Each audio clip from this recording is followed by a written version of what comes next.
Hello everyone. तो देखिए हम लोग यहाँ पर डिस्कस कर रहे थे 250 एमसीक्यू। जैसा कि लास्ट क्लास में टेक्निकल प्रॉब्लम की वजह से जो सारे के सारे क्वेश्चंस थे वो कंप्लीट नहीं हो पाए थे, तो उसी चीज को हम लोग आज कंटिन्यू करेंगे और सारे के सारे 250 प्रश्न को हम लोग यहाँ पर करने वाले हैं।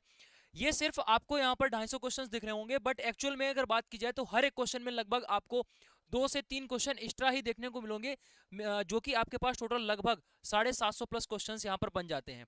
ठीक है, और इन दोनों की जो क्लास की कंबाइंड पीडीएफ है वो आपको प्रोवाइड कर दी जाएगी। ठीक है, पहले आप क्लास को कंप्लीट करिएगा। चलिए क्वेश्चन से स्टार्ट करते हैं। आई थिंक 90 क्वेश्चन हो चुके थे, उसके बाद आगे के क्वेश्चंस को हम लोग यहाँ पर देखते हैं। क्वेश्चन आपका क्या दे रखा है? संविधान का कौन सा अनुच्छेद संविधान का कौन सा अनुच्छेद कानून के समझ समानता की गारंटी देता है? ये वीडियो उन सभी स्टूडेंट के लिए इंपॉर्टेंट है जो एमसीआरई 5 में बैठने वाले हैं। एग्जाम डेट आउट हो चुकी है, एग्जाम सिटी भी आपका आ चुका है। ठीक है, तो ये आपके लिए बहुत ज़्यादा इंपॉर्टेंट है, चाहे आप एमसीआरई का कोई भी एग्जाम में आप बैठ रहे हो, चाहे ANM, GNM, lab technician, ECG technician, pharmacist, कोई सा भी आपका एग्जाम हो, ये आपके लिए क्लास बेस्ट होने वाली है, क्योंकि नॉन टेक्निकल सभी के लिए सेम रहता है। ठीक है, और इसी क्लास से आप 250 प्रश्न हमने बता दिया, और इसमें टोटल लगभग 700 से 800 क्वेश्चंस जो बन रहे हैं, इन्हीं प्रश्नों में से आपको एग्जाम में क्वेश्चंस देखने को मिल जाएगा। तो इतनी ज्यादा ये इंपॉर्टेंट क्लास है, ये आपको समझ तब आएगा जब आप एग्जाम में बैठकर पेपर दे रहे होगे। ठीक है, तो यहाँ पर इस क्वेश्चन को हम लोग सॉल्व करेंगे, और बहुत ध्यानपूर्वक आपको इस क्लास को लगभग 2 बार करना है, ताकि सारे के सारे जो क्वेश्चंस हैं वो आपको क्लियरली याद हो जाएं। कंफ्यूजन यहाँ पर बिल्कुल भी नहीं होना चाहिए। ऐसा नहीं है कि सिर्फ हमने पढ़ लिया और वहां एग्जाम में क्वेश्चन को मैच कर दिया, बस काम हो गया। नहीं, आपको वहां सही भी करना है। ठीक है, तो सारी चीजें हैं। तो इस क्वेश्चन का जो राइट आंसर है वो आपके पास में क्या होगा? आर्टिकल 12, आर्टिकल 14, आर्टिकल 16 या आर्टिकल 21। तो यहाँ पर जो है वो समानता के अधिकार की जो बात करता है वो आर्टिकल 14 बात करता है। ठीक है, और हमने बताया था जो आर्टिकल 21 है, ये यहाँ पर पूछा जाएगा जीवन जीने का अधिकार। ठीक है, जीने का जो अधिकार है वो आपको आर्टिकल 21 के थ्रू मिलता है। ठीक है, और यहाँ पर जो शिक्षा का आपका फंडामेंटल राइट है वो आर्टिकल 21A में जो है वो प्रोवाइड किया जाता है, ये आपका होता है एजुकेशन। ठीक है, तो आर्टिकल 21A में शिक्षा का जो अधिकार है वो आपका फंडामेंटल राइट है, जो कि 21A के थ्रू दिया जाता है। ठीक है, तो आगे बात करेंगे अगले क्वेश्चन पर। एम्स नई दिल्ली का जो हेडक्वार्टर है, जो मुख्यालय है, वो कहाँ पर स्थित है? ठीक है, तो यहाँ पर आपका करोल बाग, अंसारी नगर, रोहिणी और साकेत। तो यहाँ पर बात करते हैं एम्स का जो मुख्यालय है, हेडक्वार्टर है, वो आपका हो जाएगा अंसारी नगर, यानी बी वाला जो ऑप्शन है वो यहाँ पर करेक्ट हो जाएगा। ये ऐसे आसान प्रश्न है जो अगर आप एक बार देख लेते हो तो आपको चीजें जो बिल्कुल याद हो जाएंगी। कोई हार्ड यहाँ पर क्वेश्चन नहीं है, बट मेन चीज यहां पर यह है कि आपको इनको एक बार जरूर देखना है, गो थ्रू जरूर करना है, वरना आंसर आप नहीं टिक कर पाओगे, तुक्का मारोगे, सही नहीं होगा। लेकिन हाँ, अब ये क्वेश्चन आपने पढ़ लिया कि इसका हेडक्वार्टर कहाँ है, अब दोबारा आपसे ये क्वेश्चन गलत नहीं होगा।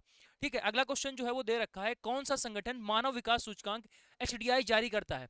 हमने यहाँ पर करंट के क्वेश्चंस को भी डाल दिया है, क्योंकि एक दो क्वेश्चंस आपके करंट से भी पूछे जा रहे हैं। तो ठीक है, तो जितना भी इंपॉर्टेंट हो सकता था हमने कुछ यहाँ पर शीट में इंप्रूवमेंट भी किया है। तो यहाँ पर जो क्वेश्चन आपका पूछा गया है, बोला गया है कि मानव विकास सूचकांक, जो सबसे ज्यादा इंपॉर्टेंट क्वेश्चन बनता है, मानव विकास सूचकांक ये जारी कौन करता है? कौन जारी करता है? डब्ल्यूएचओ जारी करता है, यूनेस्को जारी करता है, यूएनडीपी जारी करता है, या यूनिसेफ जारी करता है? तो इसका राइट आंसर हो जाएगा यूएनडीपी। यूएनडीपी जो है वो यहाँ पर मानव विकास सूचकांक जो है वो जारी करता है। ठीक है, अगले प्रश्न पर आते हैं। यहाँ पर क्या दे रखा है? निम्नलिखित में से निम्नलिखित में से कौन सी भारत की सबसे बड़ी सार्वजनिक स्वास्थ्य बीमा योजना है? भारत की सबसे बड़ी सार्वजनिक स्वास्थ्य बीमा योजना कौन सी है? तो यहाँ पर क्या आंसर हो जाएगा? जन निधि, जन औषधि योजना, आयुष्मान भारत पीएम जय, और राष्ट्रीय स्वास्थ्य मिशन पीएम किसान। तो इसका जो राइट आंसर होगा ये आपको दिखेगा आयुष्मान भारत पीएम जय। ठीक है, चलिए आगे बढ़ने से पहले आपको बता दें, अगर आप लैब टेक्नीशियन के किसी भी एग्जाम के लिए प्रिपरेशन कर रहे हो, अभी तो एनसीआरई का आपका एग्जाम होने वाला है, तो उसके लिए तो हम रिवीजन क्लासेस आपके लिए कंडक्ट करवा ही रहे हैं। लगातार मैराथन्स चल रही हैं, हर एक सब्जेक्ट की पीडीएफ भी आपको दी जा रही है, और कैसा कंटेंट हम लोग प्रोवाइड करते हैं ये आपको आइडिया लग गया होगा। लेकिन इसके अलावा जो अभी आपके आने वाले एग्जाम्स हैं, जैसे आरआरबी में पैरामेडिकल के एग्जाम्स हो गए, फिर उसके बाद एमपी ग्रुप 5 है, और आपका सबसे बड़ा इंपॉर्टेंट जो एग्जाम होने वाला है वो UP triple S C lab technician का। तो अगर आप इन एग्जाम्स को टारगेट कर रहे हो और अपनी एक सीट पक्की करना चाहते हो, तो ये बेस्ट बैच है आपके लिए। और इतने कम प्राइस पर ये चीज आपके लिए अवेलेबल कराई जा रही है, जो कि हो सकता है आगे तक ये ना हो पाए। तो अभी आपके लिए बेस्ट है, आप इसमें जरूर से जुड़ जाइएगा। ये एक ऐसा बैच है जिसमें कि आपको कंप्लीट क्लासेस मिल रही हैं, जो कि टेक्निकल की भी हैं और नॉन टेक्निकल की भी हैं। इसके साथ साथ में हर एक क्लास की आपको पीडीएफ प्रोवाइड की जा रही है, रिवीजन करने के लिए क्लास नोट्स दिए जा रहे हैं, और डेली आपका मॉक टेस्ट हो रहा है, वो भी फ्री, सिर्फ इसी प्राइस पर, इसी बैच में सब कुछ आपको फ्री मिल रहा है। अब आप सोच कर देखिए कि ये कितना वैल्यूएबल कंटेंट जो है वो आपको प्रोवाइड किया जा रहा है, जिसके लिए अलग जितने भी टीचर्स हैं वो अलग अलग चार्ज करते हैं, टेक्निकल के लिए अलग, नॉन टेक्निकल के लिए अलग, और इसके साथ साथ में टेस्ट सीरीज तक का पैसा भी अलग से चार्ज किया जा रहा है, जो कि हम आपको सिर्फ और सिर्फ इसी बैच में प्रोवाइड कर रहे हैं। ये जो है वो आप लोगों का प्यार और सपोर्ट की वजह से ही सब कुछ हो पा रहा है, क्योंकि बच्चे इस पे बहुत ज्यादा भरोसा कर रहे हैं, ट्रस्ट कर रहे हैं, दैट्स वाई ये सारी चीजें आपके लिए पॉसिबल हो पा रही हैं। एमसीआरई का जैसे ही आपका एग्जाम हो जाए, अगला टारगेट आपको यूपी ट्रिपल एससी के एग्जाम की तरफ ही लेकर जाना है। देखना भाई, यहाँ पर जो है एक महीने नहीं, एक साल नहीं, आपको 15 महीने की पूरी वैलिडिटी मिलेगी। तो अब इस चक्कर में मत बैठे रहिए कि अभी हमारा एमसीआरई का पेपर है, उसके बाद में जब वैकेंसी आएगी, नोटिफिकेशन आएगा, तब जाकर हम तैयारी स्टार्ट करेंगे। तो ऐसा बिल्कुल मत करना, अभी से इस बैच में जुड़ जाओ। हो सकता है इसका प्राइस जो है वो 100 200 400 रुपए बढ़ जाए, तो अगर प्राइस बढ़ेगा तो उसमें आपका ही नुकसान है। अगर आप अभी से इसमें इनरोल हो जाते हो तो ये सारी चीजें आपको मिल रही हैं, ये ऐसे ही मिलती रहेंगी, टेक्निकल भी है, नॉन टेक्निकल भी है, और सब कुछ। जितना यूपी ट्रिपल एससी को आप सोच रहे होगे कि इसमें कर लेंगे उसमें कर लेंगे, तो उतना ही ज्यादा कंपटीशन बढ़ता हुआ चला जा रहा है। यूपी ट्रिपल एससी में आप ये मानकर चलिए कि भाई 70 तक से नीचे कट ऑफ जाना बहुत ही मुश्किल है। 70 से नीचे कट ऑफ जाना मुश्किल है। 65 नंबर जो है वो आपका टेक्निकल पूछा जाएगा, और 35 नंबर जो है वो नॉन टेक्निकल पूछा जाएगा। अब जब तक दोनों चीजें नहीं पढ़ोगे तब तक सिलेक्शन भाई हो ही नहीं सकता, कोई कीमत पर सिलेक्शन नहीं होगा। क्योंकि सिर्फ 65 है, तो 65 में अगर आप 65 भी लेकर आ जाओगे तब भी सिलेक्शन होने के चांसेस ना के बराबर हैं। क्योंकि इतना ज्यादा कंपटीशन इसमें हो गया है। जब एलटी की जो वैकेंसी है इसमें बच्चे भी सबसे ज्यादा हैं, तो आप इसको समझ लीजिए। तो वह सिलेक्शन तभी हो पाएगा जब आप कुछ हटकर दूसरे से करोगे और कुछ पहले से स्टार्ट करोगे। जैसे नोटिफिकेशन आएगा उसके बाद में तो पूरी दुनिया जुट जाएगी तैयारी करने में, ठीक है, और उसका सिलेक्शन नहीं हो पाएगा। जो बच्चा पहले से ही तैयारी में जुटा हुआ है, तैयारी में लगा हुआ है कि हाँ अगले महीने वैकेंसी का नोटिफिकेशन आएगा और हम आज से ही अभी से ही तैयारी कर रहे हैं, भाई उसको सिलेक्शन कोई नहीं रोक सकता, कोई रोक ही नहीं सकता उसका सिलेक्शन। तो उसके लिए फिर आपको अभी से आज से ही तैयारी शुरू करनी पड़ेगी। प्ले स्टोर पे जाइए, एजुकेशन मसाला एप्लीकेशन है हमारा, इसको डाउनलोड कर लीजिएगा, जहां से आप अपनी प्रिपरेशन को स्टार्ट कर सकते हो। अभी आपको फ्रेश माइंड से तैयारी करनी है, अभी आप पर कोई भी प्रेशर नहीं होगा, चीजें आसानी से जो है वो याद होती रहेंगी। लेकिन जब नोटिफिकेशन आ जाता है काफी प्रेशर होता है, और वहां पर जो है चीजों को याद कर पाना, समझना, थोड़ा सा प्रेशर के अंदर में सब करना मुश्किल हो रहा होता है, ठीक है। तो अभी बिल्कुल आप टेंशन फ्री होकर अपना आराम से बैच कंप्लीट करिए, और जैसे ही आपका ये नोटिफिकेशन आता है उसके बाद में आपको अलग ही लेवल का कॉन्फिडेंस होगा कि भाई मेरा तो सिलेबस ही कंप्लीट हो गया, अब हमें सिर्फ रिवीजन और मॉक टेस्ट देने हैं। सिर्फ पैरामेडिकल के लिए अगर आपको बैच चाहिए तो आपको हमारे इसी एप्लीकेशन पर नॉन टेक्निकल का पैरामेडिकल का ही बैच मिल जाएगा, जिसमें हम जीएस, कंप्यूटर, मैथ्स और रीजनिंग ये सारे सब्जेक्ट कवर करवाएंगे, ठीक है। वीडियो लेक्चर्स भी होंगे, आपको क्लास नोट्स पीडीएफ भी दी जाएंगी, 1 शॉट रिवीजन आपको वीडियोस जो है वो भी प्रोवाइड किए जाएंगे। सिर्फ इतने कम प्राइस पर आपको इतने सारे सब्जेक्ट मिल रहे हैं, सभी के क्लास नोट्स मिल रहे हैं, और आपको मॉक टेस्ट भी दिए जा रहे हैं। तो ये सब कुछ जो है वो आप अभी ले लीजिएगा, ठीक है। तो आपके लिए बेस्ट टाइम होने वाला है। चलिए आगे बढ़ते हैं, और चलिए अगला क्वेश्चन दे रखा है, किस भारतीय राज्य की जो तटरेखा है वो सबसे लंबी है? किस भारतीय राज्य की जो तटरेखा है वो सबसे लंबी है? तो यहाँ पर तटरेखा तमिलनाडु, गुजरात, महाराष्ट्र, आंध्र प्रदेश। तो सबसे लंबी तटरेखा वाला जो राज्य है वो आपके पास में होता है गुजरात, ठीक है। गुजरात की सबसे लंबी तटरेखा है, यानी गुजरात ये आपका सबसे लंबी तटरेखा वाला राज्य बन जाता है गुजरात, ठीक है। चलिए नेक्स्ट क्वेश्चन पर आगे बढ़ते हैं। अगला क्वेश्चन जो है दे रखा है, आयुष्मान भारत पीएम जय का हाल ही में किसके अतिरिक्त श्रेणी को कवर करने के लिए विस्तार किया गया है? मतलब पीएम जय जो योजना अभी हमने जस्ट आपको बताई कि ये भारत सरकार की सबसे बड़ी स्वास्थ्य बीमा योजना है, इसमें बोला गया है किन लोगों को कवर देने की बात की गई है। तो ये किसके लिए है? ये गवर्नमेंट के लिए है? तो गवर्नमेंट के लिए बिल्कुल नहीं है। अच्छा, गवर्नमेंट के लिए कौन सी योजना है? तो पंडित दीनदयाल उपाध्याय ये जो योजना है वो गवर्नमेंट जितने भी कर्मचारी हैं उनके लिए है, ठीक है। और यहाँ पर बात करते हैं, ये सभी 70 साल वाले और उनसे ऊपर वाले जितने भी नागरिक हैं उनके लिए ये योजना जो है वो लाई गई है, ठीक है। ध्यान रखना, पूछा जाता है कि ईयर बताइए कितने कितने साल के लोगों के लिए ये वैलिड है। तो 70 साल या 70 से ज्यादा साल वाले जितने भी लोग हैं, जितने भी नागरिक हैं, उनके लिए ये योजना का लाभ ये लोग ले सकते हैं। आगे जो क्वेश्चन है उसका आंसर क्या है? Ayushman Bharat digital mission ABDM का मुख्य उद्देश्य क्या है? ABDM का मुख्य उद्देश्य क्या है? मुफ्त टीकाकरण, अगला ऑप्शन क्या दे रखा है, डिजिटल हेल्थ आईडी और हेल्थ रिकॉर्ड बनाना, मेडिकल कॉलेज में प्रवेश, दवा निर्माण, ठीक है। तो यहां पर बात किसकी हो रही है? Bharat digital mission Ayushman. तो जैसे ही आयुष्मान आ जाता है तो सीधा समझ जाओ कि भाई ये स्वास्थ्य से रिलेटेड है, ठीक है। तो यहाँ ना दवा निर्माण की बात हो रही है, मेडिकल कॉलेज में प्रवेश की भी कोई बात नहीं है, टीकाकरण भी नहीं। यहाँ पर जो है आयुष्मान के लिए कार्ड बनता है, तो ये digital health and health records, तो यहाँ पर कहने का मतलब है आईडी बनाना और हेल्थ का रिकॉर्ड मेंटेन करना, ठीक है। चलिए आगे अगले क्वेश्चन पर आते हैं। अगला दे रखा है राष्ट्रीय टीवी उन्मूलन कार्यक्रम एनटीईपी। एनटीईपी का लक्ष्य कब तक टीवी को खत्म करना है। हालांकि ये एग्जाम का पूछा हुआ क्वेश्चन है, ठीक है, एग्जाम का ये पूछा हुआ क्वेश्चन है और ये आ चुका है। टीवी का जो खत्म करने का जो कार्यक्रम था कि मतलब हमें लक्ष्य लिया गया था कि टीवी को खत्म करना है, ये कब तक का था?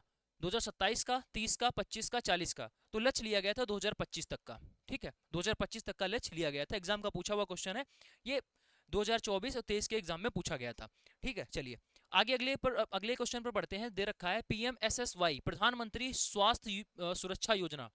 क्या हमें इसका फुल फॉर्म याद करना होगा? नहीं, फुल फॉर्म आपसे कभी भी नहीं पूछेगा। योजना किसके लिए है और इस योजना का मुख्य उद्देश्य क्या है, ये दो बातें पूछी जाती हैं।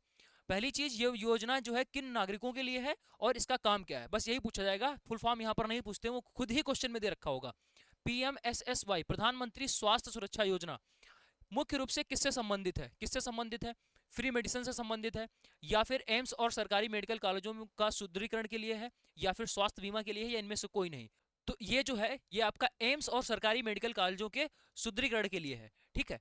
एम्स और सरकारी जो मेडिकल कॉलेज हैं उनके यहाँ पर सुदृढ़ीकरण के लिए ये योजना लाई गई है, प्रधानमंत्री स्वास्थ्य सुरक्षा योजना। यहाँ पर सुरक्षा की बात होगी, वहां पर क्या है, मेंटेनेंस से चीजें रिलेटेड होंगी। चलिए आगे बात करते हैं। यहाँ पर अगला क्वेश्चन दे रखा है, एम्स संस्थान किस केंद्रीय मंत्रालय के अंतर्गत कार्य करता है? शिक्षा मंत्रालय हो गया, स्वास्थ्य और परिवार कल्याण मंत्रालय, विज्ञान और प्रौद्योगिकी और गृह मंत्रालय। तो जो इसका राइट आंसर हो जाएगा वो स्वास्थ्य एवं परिवार कल्याण मंत्रालय, ठीक है, ministry of health and family welfare, ठीक। चलिए आगे बढ़ते हैं। अगला क्वेश्चन दे रखा है, WHO विश्व स्वास्थ्य संगठन का मुख्यालय कहाँ है? विश्व स्वास्थ्य संगठन का जो मुख्यालय है वो कहाँ पर है? न्यूयॉर्क में है, न्यूयॉर्क में है, पेरिस में है, जिनेवा में है, या वियना में है। तो विश्व स्वास्थ्य संगठन, चाहे WHO की बात हो चाहे WTO की बात हो, दोनों जो है वो कहाँ पर स्थित है? जिनेवा में स्थित है, ठीक है। नेक्स्ट अगला क्वेश्चन दे रखा है, भारतीय राष्ट्रीय कांग्रेस नरम दल और गरम दल में विभाजित किस अधिवेशन में हुआ था? तो ये गरम दल और नरम दल में विभाजित हो गया था भारतीय राष्ट्रीय कांग्रेस, तो वो किस सन में हुआ था? तो ये सूरत अधिवेशन 1907 में हुआ था। सूरत अधिवेशन 1907 में जो है वो हुआ था, ठीक है। इसके बाद बात करते हैं यहाँ पर 1916 की, तो लखनऊ अधिवेशन में इनका पैचअप भी हो जाता है, ये एक हो जाते हैं। यानी नरम दल, गरम दल और इसके साथ साथ में मुस्लिम लीग, ये तीनों जो है वो एक में मिल जाते हैं। क्वेश्चन आपसे पूछा जाएगा ये अलग कब होते हैं? 1907 सूरत अधिवेशन में। और ये आपस में कब मिलते हैं? नरम दल और गरम दल प्लस इसके साथ साथ में मुस्लिम लीग, ये तीनों जो है आपस में मिल जाते हैं लखनऊ अधिवेशन 1916 में। ध्यान रखना इस समय जो है अध्यक्ष कौन था? इस समय अध्यक्ष कौन था? तो अंबिका प्रसाद मजूमदार, ठीक है। इसके जो अध्यक्ष थे अंबिका प्रसाद। ये भी आपका क्वेश्चन जो है एग्जाम में पूछा जा चुका है, ठीक है। तो ये दो बातें ध्यान रखेंगे। 1907 में महादेवी वर्मा जी का जन्म हुआ था फर्रुखाबाद में। आगे क्वेश्चन नंबर 92 पर बढ़ते हैं। यहाँ पर भारतीय संविधान का अनुच्छेद 21A किस मौलिक अधिकार से संबंधित है? 21 हमने बताया था ये जीवन जीने का अधिकार यहाँ पर देता है, और बी आपका जो 21 वाला है ये कभी भी आपातकाल की स्थिति हो चाहे कैसी भी स्थिति हो कभी भी खत्म नहीं होता है। 21 आर्टिकल कभी भी नहीं खत्म होता है, ठीक है। और वहीं का आपका एक 21A आया है संविधान संशोधन से। 21A जो आर्टिकल है वो किससे संबंधित है? हम ऑलरेडी आपको बता चुके हैं, ये राइट टू एजुकेशन से है, शिक्षा से संबंधित है, ठीक है, शिक्षा से संबंधित 21A। चलिए भारत में प्रोजेक्ट टाइगर, तो भारत में प्रोजेक्ट टाइगर जो है वो किस वर्ष शुरू किया गया था? प्रोजेक्ट टाइगर किस वर्ष शुरू किया गया था? 1970, 73, 80 और 92। तो इसका जो राइट आंसर हो जाएगा वो 1973 हो जाएगा। एग्जैक्ट डेट भी आपसे पूछी जा सकती है। 1 अप्रैल 1973 को प्रोजेक्ट टाइगर जो है वो लॉन्च किया गया था, ठीक है। तो ये टाइगर भाई साहब हैं जो 1 अप्रैल 1973, इसको ध्यान रखेंगे, 1 अप्रैल 1973, ठीक है। कभी कभी जब ऑप्शन आपके दे रखे होते हैं। आगे यहाँ पर बात करते हैं अगले क्वेश्चन पर। नीति आयोग में जो नीति का पूरा नाम है वो क्या है? नीति का जो है वो पूरा नाम क्या है? तो आप देख सकते हो नीति का पूरा नाम है national institution for transforming India, transforming India है, ठीक है। नीति में जो TI है वहां पर क्या है? Transforming India. अच्छा, नीति आयोग की अगर हम लोग यहाँ पर बात करते हैं तो नीति आयोग से पहले योजना आयोग हुआ करता था। और नीति आयोग ये कब से आया है? ये आपका 1 जनवरी 2015, 1 जनवरी 2015 से नीति आयोग योजना आयोग की जगह पर लाया गया है। और बात करते हैं इसके फुल फॉर्म की, तो यहाँ पर आपका क्या हो जाएगा? ट्रांसफॉर्मिंग इंडिया, ठीक है, ट्रांसफॉर्मिंग इंडिया, यानी पहला वाला जो ऑप्शन है वो करेक्ट हो जाएगा, national institution for the transforming India, ठीक है। चलिए नेक्स्ट क्वेश्चन पर आते हैं। अगला क्या दे रखा है देखिएगा। प्रकाश का वेग प्रकाश का वेग किस माध्यम में अधिकतम होता है? प्रकाश का वेग किस माध्यम में अधिकतम होता है? हवा में, पानी में, कांच में या निर्वात में? तो यहाँ पर आपका हो जाएगा वैक्यूम यानी निर्वात में। निर्वात में जो है वो प्रकाश का वेग सबसे हाईएस्ट होता है। ठीक है, चलिए आगे बढ़ते हैं। ब्रिटिश भारत का जो अंतिम वायसराय था वो कौन था? यहीं पर प्रकाश अगर पूछा जाएगा कि ये बताइए जो ध्वनि की चाल है, ये पूछा जाएगा ध्वनि की चाल सबसे ज्यादा किसमें होती है, तब हम बताएंगे कि मेटल में यानी स्टील में सबसे ज्यादा होती है, धातुओं में ध्वनि की चाल सबसे ज्यादा होती है। ठीक है, भारत का अंतिम वायसराय कौन था? ब्रिटिश भारत का। देखो यहाँ सिर्फ भारत नहीं बोला गया, यहाँ पर ब्रिटिश भारत का बोला गया है। तो यहाँ पर क्या हो जाएगा? लिनलिथिगो, वेवेल, माउंटबेटन और सी गोपालाचारी। अगर आपका भारत बोला गया होता, भारत का बोला गया होता तो सी गोपालाचारी हो जाता। ठीक है, बट यहाँ पर ब्रिटिश भारत बोल रहे हैं तो ब्रिटिश भारत का जो है माउंटबेटन। कौन हो जाएगा? माउंटबेटन। ठीक है, चलिए अगला क्वेश्चन देखिए क्या दे रखा है। मानव शरीर में इंसुलिन की कमी से कौन सा रोग हो जाता है? इंसुलिन की कमी से कौन सा रोग हो जाता है? घेंगा, डायबिटीज, एनीमिया या रिकेट्स? ठीक है, तो इंसुलिन की कमी से जो है वो डायबिटीज, मधुमेह रोग हो जाता है। ये ध्यान रखना, डायबिटीज सभी लोगों को पता होगा, मधुमेह पूछ दिया जाएगा तो उसके लिए भी आपको तैयार रहना है कि भाई मधुमेह ये इंसुलिन की कमी से हो जाता है। ठीक है, रिकेट्स जो है वो विटामिन डी की कमी से हो जाएगा। घेंगा रोग जो है किस विटामिन की कमी से होता है, ये आप लोग कमेंट करके बताइएगा। घेंगा रोग किस विटामिन की कमी से होता है? अगला क्वेश्चन देखिए, किस देश को सफेद हाथियों की भूमि कहा जाता है? सफेद हाथियों की भूमि, लैंड ऑफ व्हाइट एलिफेंट्स। तो यहाँ पर थाईलैंड हो गया, केन्या या जापान या इंडिया? तो इसका जो राइट आंसर होगा वो हो जाएगा थाईलैंड। ए वाला जो ऑप्शन है वो यहाँ पर करेक्ट हो गया। ए ऑप्शन जो है वो आपका करेक्ट हो गया। सारे के सारे सिलेक्टेड क्वेश्चंस को हमने यहाँ पर रखा हुआ है, जितने भी इंपॉर्टेंट क्वेश्चंस हो सकते हैं या एग्जाम में आ चुके हैं या आने वाले हैं, उन सारे क्वेश्चंस को हमने यहाँ पर रख दिया है और एक एक क्वेश्चंस के साथ में आपको 2 से 3 एडिशनल इन्फॉर्मेशन दे रहे हैं। तो ये क्लास अगर आप कर लोगे तो कंप्लीट जीएस जो है वो आपकी हो जाएगी। जो आपके अपकमिंग एग्जाम जो आपका एम्स वाला है, या अभी अगर आगे देखोगे तो यूपी में एग्जाम्स आने वाले हैं, या फिर उसके आगे देखोगे तो आपका पैरामेडिकल में जो आपका रेलवे का एग्जाम करवाता है कंडक्ट, वो भी होने वाला है। ठीक है, तो लगातार सीक्वेंस से सारे के सारे आपके एग्जाम्स जो है वो होने वाले हैं। तो उन सभी एग्जाम्स के लिए ये बेस्ट साबित होने वाली है जो ये मैराथन्स चल रही है। सीधा सीधा जो क्वेश्चंस है वो आपके यहाँ से फंसने वाले हैं। इसके अलावा अभी जिन भी वैकेंसीज के नोटिफिकेशन नहीं आउट हुए हैं, आप उसके लिए बैठे मत रहिएगा, अभी से अपनी तैयारी शुरू कर दीजिए। क्योंकि अभी देखो यूपी में तो श्योर हो चुका है वैकेंसी आने वाली है। यूपी में वैकेंसी श्योर हो चुका है, लगभग आपकी 200 के आसपास वैकेंसीज जो हैं वो आने वाली है, अप्रूव भी हो चुका है। बट यहाँ पर मेन चीज ये वैकेंसी की नहीं है, मेन चीज यहाँ पर है नंबर्स की। तो लैब टेक्नीशियन वाले जितने भी स्टूडेंट हैं, आप ये मानकर चलो 60 से 70 के बीच में, ठीक है 60 से 70 के बीच में, इससे कम तो बिल्कुल भी नहीं जा सकता। ऊपर भले कट ऑफ चली जाए लेकिन इससे कम कट ऑफ नहीं होगी। और जहां पर हम आपको बता दें कि 65 नंबर जो है वो आपका टेक्निकल आता है, 65 नंबर का टेक्निकल पूछा जाता है और 35 नंबर का आपका नॉन टेक्निकल है। अगर कट ऑफ जो है वो 70 पहुंच रही है, 65 पहुंच रही है, तो फिर कैसे आप सिर्फ टेक्निकल टेक्निकल पढ़कर अपना जो सिलेक्शन है उसको ला पाओगे? 65 नंबर का सिर्फ पढ़कर सिलेक्शन नहीं लिया जा सकता, ये तो बिल्कुल श्योर हो चुका है। और जितने अभी रिजल्ट निकल रहे हैं उनमें आप सभी देख ही सकते हो, ऐसे ऐसे जो रिजल्ट हैं जिनमें बच्चे भी नहीं मिल पा रहे हैं, वहां पर जो है कट ऑफ पहुंच रही है 60-60 नंबर। और लैब टेक्नीशियन में तो सबसे ज्यादा अगर देखा जाए तो पैरामेडिकल में लैब टेक्नीशियन के ही बच्चे हैं, हालांकि अभी पिछले 1-2 साल में बहुत ज्यादा हो चुके हैं। तो वहां पर जो कट ऑफ है वो आसमान टच करने वाली है। और खासकर यूपी की वैकेंसी की बात करें तो भाई इसकी डिमांड हाई लेवल पर रहती है। तो यहाँ पर आपको नॉन टेक्निकल अभी से लेकर चलना पड़ेगा, क्योंकि नॉन टेक्निकल में जो आपका सिलेबस है वो थोड़ा सा ज्यादा है और इसको थोड़ा सा आपको टाइम देना पड़ेगा। एकदम से अगर आपका एग्जाम आ गया उस टाइम अगर आप तैयारी करोगे तो फिर ज्यादा डिस्टर्बेंस और ज्यादा कंफ्यूजन के चक्कर में उतनी प्रॉपर तरीके से तैयारी नहीं हो पाएगी, क्योंकि सिलेबस है ज्यादा। तो अभी से आपको उसके लिए तैयार हो जाना है, क्योंकि आपको कंप्यूटर भी पढ़नी है, यूपी जीके भी उसमें आता है वो भी पढ़ना है, और जो नॉर्मल नहीं आता है अच्छे लेवल का पूछा जाता है और उसका कंटेंट भी आपको देखने को नहीं मिलेगा। यूपी ट्रिपल एससी एक अलग ही आपका पूछता है। ऐसा नहीं कि एसएससी में जो पढ़ा रहे हैं टीचर या और रेलवे में जो टीचर पढ़ा रहे हैं आप उनका पढ़ लो, एक क्वेश्चन नहीं मैच होगा। पुराने पेपर जितने भी हुए हैं आप उठाकर देख लेना, चाहे कंप्यूटर पढ़ लेना, चाहे यूपी जीके पढ़ लेना, या कोई भी बुक से उठा लेना, 1-2 क्वेश्चन मैच हो जाए बहुत बड़ी बात है। ठीक है, तो उसके लिए आपको अभी से तैयारी करनी पड़ेगी। जब आप कुछ एक्स्ट्रा करोगे तब जाकर जो है आपका सिलेक्शन होगा। ठीक है, और जुड़ना कहाँ से है? प्ले स्टोर पर जाइए, एजुकेशन मसाला एप्लीकेशन को डाउनलोड करके आप अपनी जो नॉन टेक्निकल की जर्नी है उसको आप अभी से शुरू कर दीजिए, ताकि जो आपका यूपी में एग्जाम आने वाला है उसमें आप बिल्कुल टेंशन फ्री हो जाओ, एग्जाम देकर आओ और बस यही बोलो कि अब तो मेरा सिलेक्शन पक्का है। इस लेवल का कॉन्फिडेंस आपका हो जाएगा, लेकिन तब जब आप तैयारी आज से और अभी से शुरू करोगे। ठीक है, चलिए नेक्स्ट क्वेश्चन पर आगे बढ़ते हैं। अगला दे रखा है, भारतीय संविधान में न्यायिक पुनरावलोकन जो है यानी जुडिशियल रिव्यू जुडिशियल रिव्यू की जो अवधारणा है वो किस देश से ली गई है। संविधान में कुछ जो चीजें हैं वो बाहरी देशों के संविधान से ली गई हैं, बहुत सारी चीजें। ठीक है, सबसे जो बेसिक बात यहाँ पर पूछी जाती है, जो संविधान है, सबसे ज्यादा संविधान संविधान ये जो बनाया गया है, ये सबसे ज्यादा कॉपी किस चीज का है? तो हम सीधा बोल देंगे कि ये जो 1935 का एक्ट आया था, 1935 का जो अधिनियम आया था, कंप्लीट यही अधिनियम को संविधान बना दिया गया है कुछ चीजें इसमें डालकर।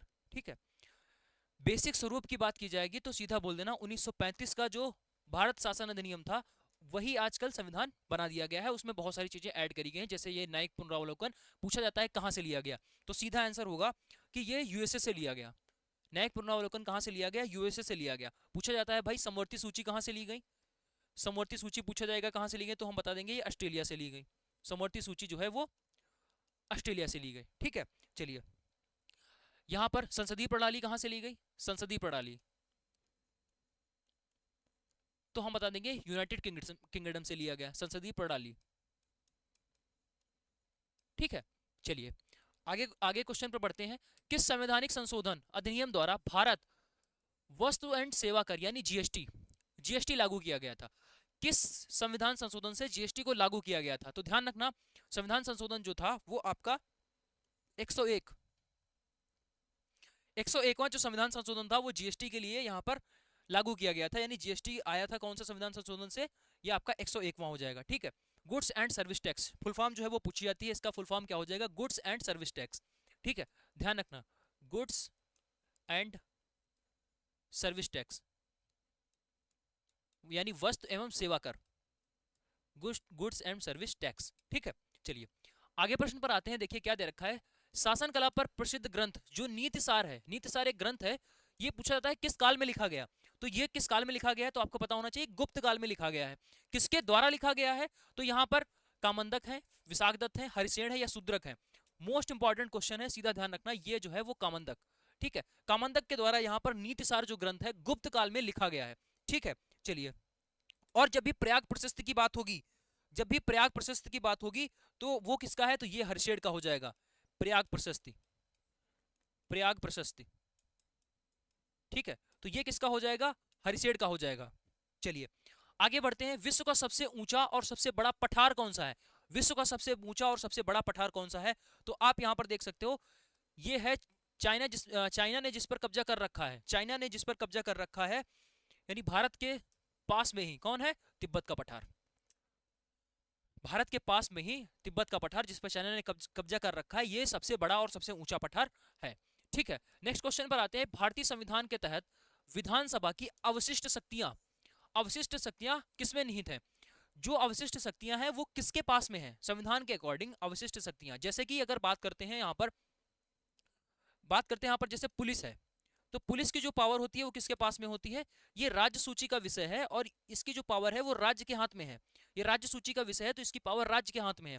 इसके अलावा बात करते हैं जैसे सिंचाई हो गया, ठीक है, सिंचाई है तो पुलिस से रिलेटेड जो भी रिफॉर्म्स होंगे या जो भी कानून होंगे वो राज्य द्वारा बनाए जाएंगे, यानी जो राज्य की संसद है जिसको बोला जाता है विधानसभा, वहां पर जो है ये सारे के सारे यानी विधानमंडल, ठीक है, तो वहां पर ये सारे के सारे जो है वो कानून बनाए जाएंगे। अब यहीं पर जो है एक ऐसा आता है, मतलब हर एक जो है छोटे छोटे पॉइंट्स हैं, जो छोटे छोटे विषय हैं, उनको निर्धारित किया गया है कि इस विषय पर सीएम जो है यानी सीएम एंड उसकी मंत्रिमंडल जो है कानून बनाएगी। और कुछ ऐसे विषय रखे गए हैं जैसे अंतर्राष्ट्रीय व्यापार है, ठीक है, अंतर्राष्ट्रीय जो नीतियां हैं और जो भारतीय सेना के जो नियम कानून और उस पर जो कानून बनाने हैं, तो वो सारे के सारे जो है वो कौन करता है? वो आपका संसद करेगी, यानी कि संघ का विषय है।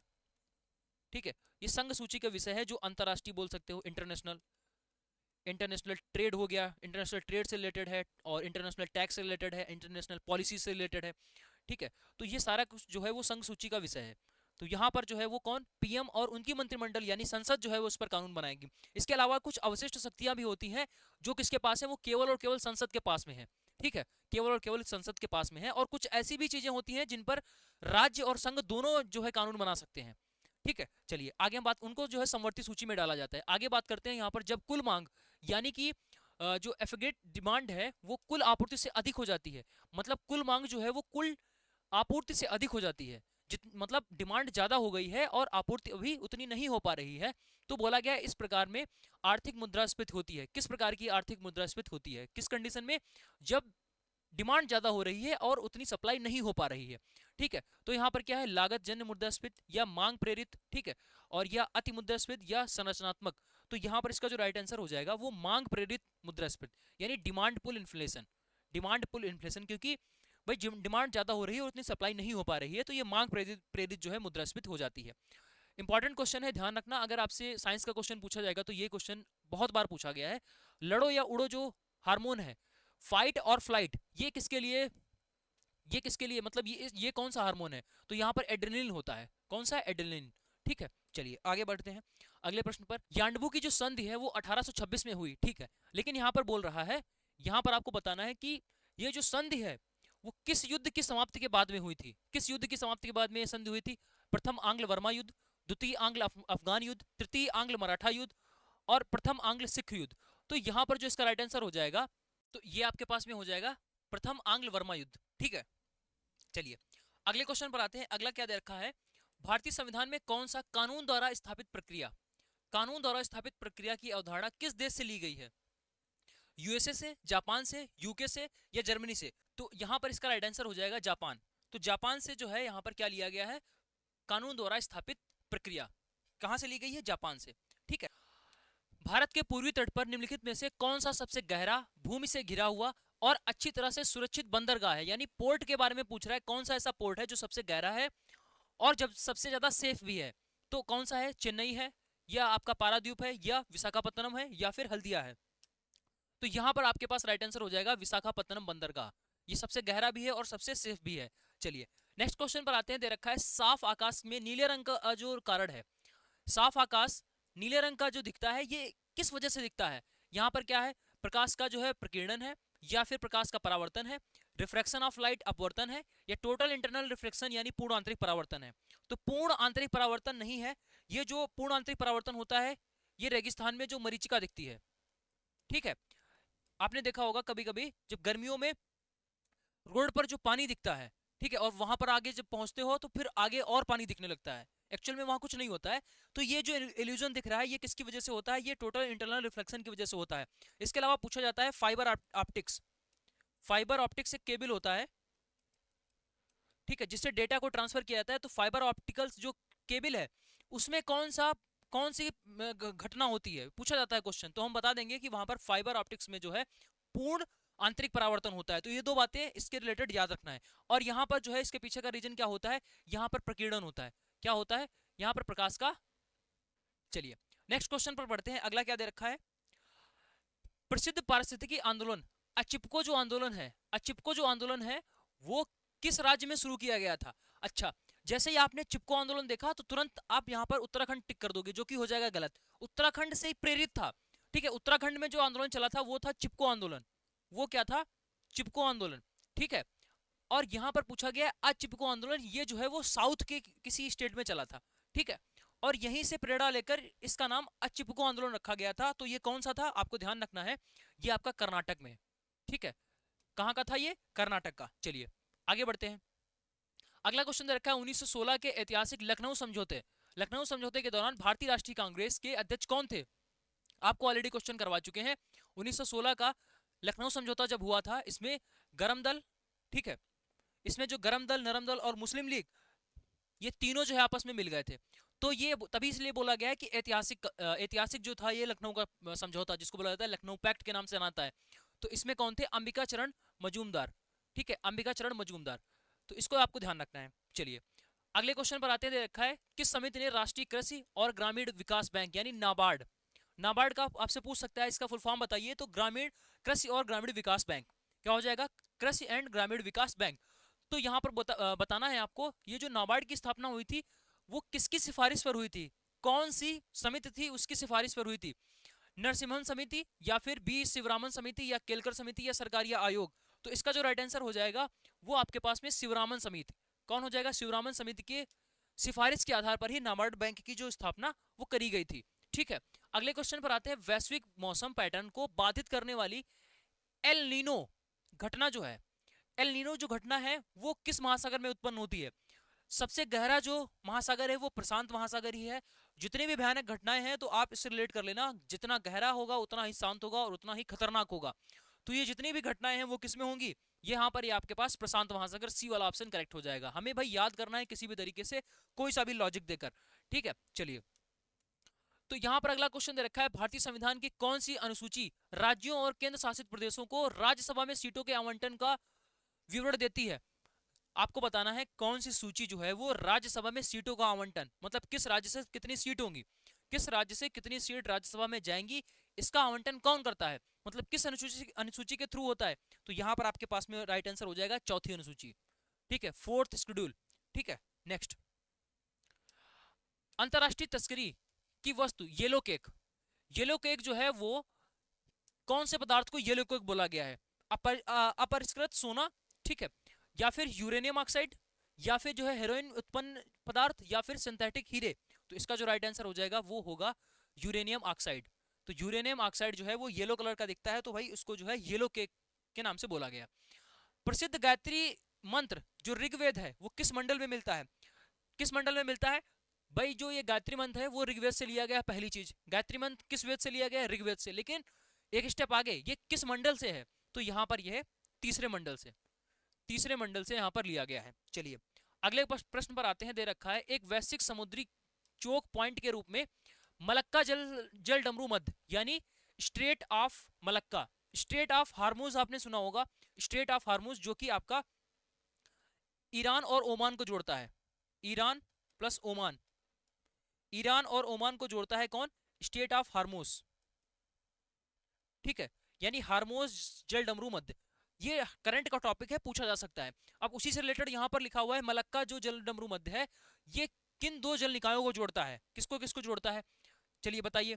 लाल सागर और भूमध्य सागर को, अंडमान सागर और दक्षिणी चीन सागर को, फारस की खाड़ी और अरब सागर को, ठीक है, इसके अलावा जापान सागर और प्रशांत सागर को। तो इसका राइट आंसर हो जाएगा अंडमान सागर, ठीक है, और दक्षिणी चीन सागर को, अंडमान सागर और दक्षिणी चीन सागर को स्टेट ऑफ हार्मोज याद रखना, ईरान और ओमान को जो है वो यहाँ पर जोड़ता है, ठीक है।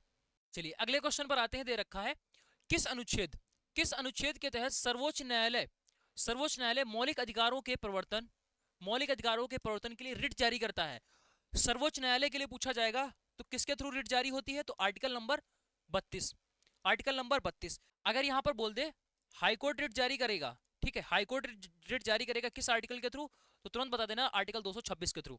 Supreme court article 32, high court article 226, ठीक है। चलिए आगे बढ़ते हैं, अगला क्वेश्चन दे रखा है, अर्थशास्त्र में जो फिलिप्स वक्र है, फिलिप्स जो वक्र है, फिलिप्स कर्व जो है वो किन दो आर्थिक चरों के बीच संबंध दिखाता है, किसके बीच में संबंध दिखाता है, तो ये जो है वो आपका दिखाता है मुद्रास्फीति या सकल घरेलू उत्पाद विकास यानी जीडीपी ग्रोथ में दिखाता है, या इन्फ्लेशन जो है और अनएम्प्लॉयमेंट के बीच में दिखाता है, या प्रोवर्टी और अनएम्प्लॉयमेंट के बीच में दिखाता है, टैक्स रेट और गवर्नमेंट रेवेन्यू के बीच में दिखाता है।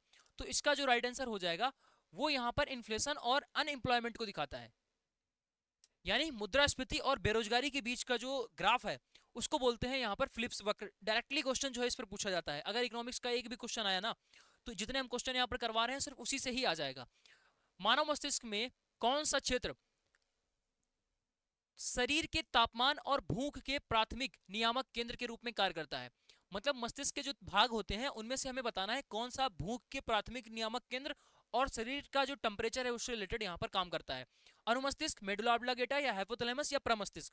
तो इसका राइट आंसर हो जाएगा हाइपोथैलेमस, ठीक है, क्या होगा हाइपोथैलेमस। चलिए नेक्स्ट क्वेश्चन पर आते हैं, दे रखा है, निम्नलिखित में से दिल्ली सुल्तानों में से किसने कृषि के लिए एक अलग विभाग बनाया था जिसे दीवान ए आमिर को ही कहा जाता है। दिल्ली सल्तनत के बारे में पूछ रहा है, जिसने एक अलग से ही विभाग बनाया था दीवान ए अमीर को ही, अलाउद्दीन खिलजी, मोहम्मद बिन तुगलक, फिरोज शाह तुगलक और इल्तुतमिश। तो इसका जो राइट आंसर हो जाएगा वो मोहम्मद बिन तुगलक हो जाएगा, मोहम्मद बिन तुगलक ने एक अलग से विभाग बनाया था, ठीक है। चलिए अगले क्वेश्चन पर आते हैं, अगला दे रखा है, कर्क रेखा जो है वो ट्रॉपिक ऑफ कैंसर निम्नलिखित में से भारतीय राज्य से होकर नहीं गुजरती है। नहीं वाला आपसे पूछा गया है, त्रिपुरा, मिजोरम, उड़ीसा, राजस्थान, ठीक है। तो किन किन राज्यों से गुजरती है आप देख सकते हो, सबसे पहले गुजरात से, फिर राजस्थान से, फिर जो है वो आपका मध्य प्रदेश, छत्तीसगढ़, झारखंड, पश्चिम बंगाल, त्रिपुरा और मिजोरम, इन स्टेट से यहाँ पर निकलती है।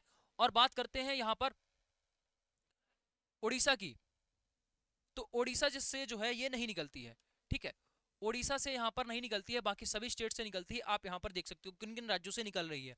और जो सबसे ज्यादा बार क्वेश्चन पूछा गया है वो उड़ीसा से ही पूछा गया है, क्योंकि उड़ीसा भी यहाँ पर इन्हीं के बीच में लाई करता है।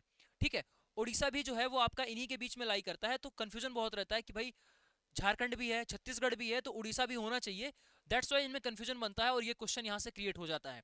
आपको दिख रहा होगा कि सब आसपास के ही स्टेट इसने रखे हैं। ऐसा नहीं है कि तमिलनाडु ऑप्शन में दे दिया जाए या जो है इधर लद्दाख या कश्मीर ऑप्शन में दे रखा हो। नहीं, ऐसा नहीं दे रखा है, सारे के सारे आसपास के ही स्टेट दे रखे हैं।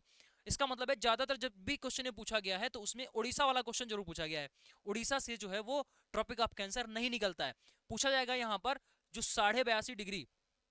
अच्छा, इसके अलावा हमने लास्ट वाली क्लास में ये बता दिया था 33.5 बता रहे थे, तो ये 33.5 नहीं है, 23.5 डिग्री है। ठीक है, 23.5 डिग्री उत्तरी ये है कर्क रेखा 23.5 डिग्री, और 23.5 डिग्री जो दक्षिणी है वो है मकर रेखा। ठीक है, उसको करेक्ट कर लेना। चलिए, तो उड़ीसा से जो है ये नहीं निकलती है। ठीक है, चलिए नेक्स्ट आगे दे रखा है संसद के किस सदन की बैठक के लिए गणपूर्ति यानी कोरम जो नंबर है उसको पूरा करने के लिए निम्नलिखित कितने सदस्यों की आवश्यकता होगी।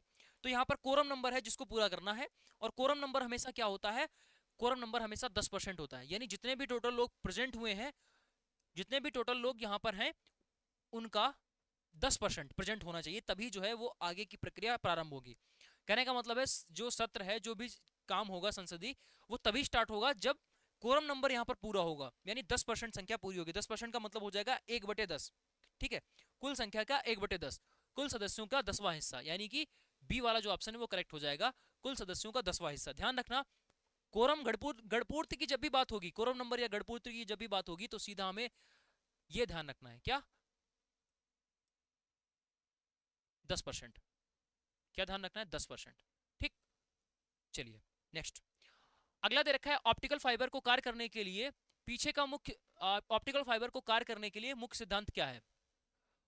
तो यहाँ पर ये ऑप्टिकल फाइबर बना हुआ है, इसमें जो जो भी चीजें हैं, यानी जो प्रकाश है या डेटा है, वो किस हिसाब से ट्रांसफर होता है बता चुके हैं आपको ऑलरेडी। यहाँ पर जो होता है वो टोटल इंटरनल रिफ्लेक्शन। क्वेश्चन ऐसे पूछा जाता है कि प्रकाश जो तंतु है या ऑप्टिकल फाइबर है, प्रकाश तंतु भी इसको बोलते हैं, ऑप्टिकल फाइबर भी बोला जाता है, ये किस सिद्धांत पर काम करता है। तो टोटल इंटरनल रिफ्लेक्शन के सिद्धांत पर ये कार्य करता है। अगला क्वेश्चन है ऐतिहासिक जिंको बिलोवा को अक्सर किस रूप में संदर्भित किया गया है। जिंको बिलोवा मतलब मोस्ट इंपॉर्टेंट, अगर आपका पर्यावरण से कोई क्वेश्चन बन रहा है तो भाई बिल्कुल आप ये मानकर चलो कि ये क्वेश्चन जरूर छपेगा। ये लिविंग फॉसिल जिसको बोला जाता है जीवित जीवाश्म, लिविंग फॉसिल जीवित जीवाश्म। ठीक है, ये क्या है, जिंकलो बिलोवा। ठीक है, जिंकलो बिलोवा। तो ये जो है आपको ध्यान रखना है, इसको किसकी संज्ञा दी गई है, जीवित जीवाश्म की। ठीक है, चलिए आगे बात करते हैं किस राजा ने प्रसिद्ध संस्कृत नाटक रत्नावली, प्रियदर्शिका और नागानंद की रचना की है। तो ये तीनों रचनाएं किसकी है, रत्नावली, प्रियदर्शिका और नागानंद किसकी है, चंद्रगुप्त द्वितीय की नहीं, ये आपकी हर्षवर्धन की है, समुद्रगुप्त की है या पुलकेशन द्वितीय की। तो ये राजा हर्षवर्धन की है, इन्हीं के शासनकाल में ह्वेनसांग आया था। ह्वेनसांग, ह्वेनसांग चीनी यात्री था। पूछा जाएगा ह्वेनसांग कहां से आया था, तो ये चीनी यात्री था। किसके शासनकाल में आया, तो हर्षवर्धन के शासनकाल में आया। क्वेश्चन दे रखा है संसद के दोनों सदनों की संयुक्त बैठक की अवधारणा का उल्लेख किस अनुच्छेद के तहत किया गया है। संसद के जो है वो दो सदन है, संसद के दो सदन है, एक तो आपका हो गया राज्यसभा और एक हो गया लोकसभा।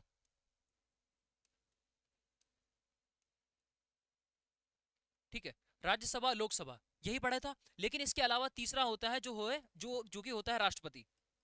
तो इस संसद के 3 अंग हैं। बेसिकली पूछा जाएगा संसद के कितने अंग हैं, तो आप ये नहीं बोलोगे कि 2 हैं, 3 होते हैं, राज्यसभा, लोकसभा और राष्ट्रपति। ठीक है, तो ये बात आपको यहाँ पर विशेष तौर पर ध्यान रखनी है। अच्छा, इसके अलावा हम लोग यहाँ पर बात करते हैं संयुक्त बैठक की।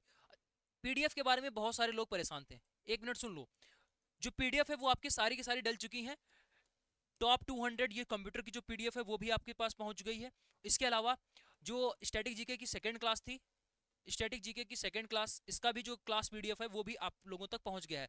जैसा कि कल वाली क्लास में हमने बताया था, थोड़ा सा टाइम जो है हमें दे दीजिए, क्योंकि पीडीएफ मिस हो गई थी, जिस वजह से दोबारा से पीडीएफ को रिक्रिएट करना पड़ा और सारे आंसर्स को टिक करना पड़ा। भाई 200 क्वेश्चंस इसमें थे, अब 200 क्वेश्चंस में सभी में आंसर टिक करना और ये सारी चीजें थोड़ा सा टाइम लगता है और पूरा पीछे प्रोसेस होता है। तो बोला था कि आज शाम तक या नेक्स्ट डे जो है वो पीडीएफ अपलोड हो जाएगी। तो अब जाकर आप टेलीग्राम पर चेक करोगे तो आपको ये दोनों पीडीएफ मिल जाएंगे। इसके अलावा जो टेक्निकल की भी पीडीएफ थी वो भी इस पर अपलोड हो चुकी है। और इसके साथ साथ में जैसे ये क्लास आपकी यहाँ पर ओवर होती है, विद इन 2 डेज जो है वो 2 डेज मैक्सिमम टाइम हमने बता दिया, ठीक है। एक दिन के बाद मोस्टली जो है पीडीएफ आ जाती है, बट मैक्सिमम टाइम हमने 2 डेज बता दिया।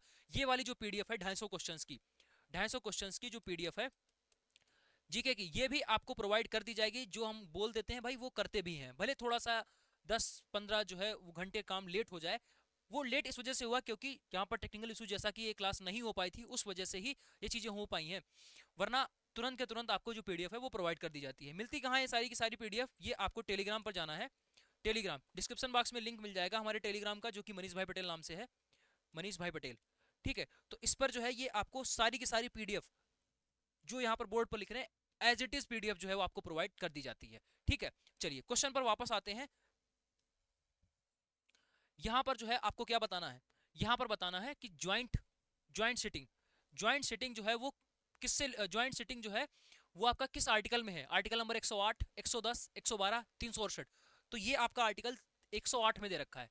किस में दे रखा है? आर्टिकल 108 में। अगर 110 की बात होगी तो आर्टिकल 110 में जो है वो आपका दे रखा है मनी बिल, मनी बिल यानी धन विधेयक, धन विधेयक, ध्यान रखना, धन विधेयक। यहीं पर अगर 112 की बात की जाएगी तो यहां पर बजट क्या दे रखा है? बजट। तो बजट की जो बात है वो आर्टिकल 112 में की गई है। तो ये चीजें आपको यहाँ पर थोड़ी ध्यान रखनी है। इसके अलावा अगर हम लोग बात करते हैं संसद की, तो संसद जो है वो आपका, संसद जो है वो 79 आर्टिकल में दे रखा है। आर्टिकल 79, ठीक है। और जो राज्यसभा है आर्टिकल 80 में, लोकसभा जो है वो आर्टिकल 81 में, जो राष्ट्रपति है वो आर्टिकल नंबर 52 में। एक क्वेश्चन जो है इस स्लाइड से फंसेगा, ध्यान रखना, एक क्वेश्चन आपका इस स्लाइड से फंसने वाला है। चलिए आगे क्वेश्चन बात करते हैं। गरजती जो चालीसा है और प्रचंड पचासा, यानी roaring 40s and furious 50s, ये किस भौगोलिक घटना की किस भौगोलिक घटना को जो है दिखाते हैं? क्या?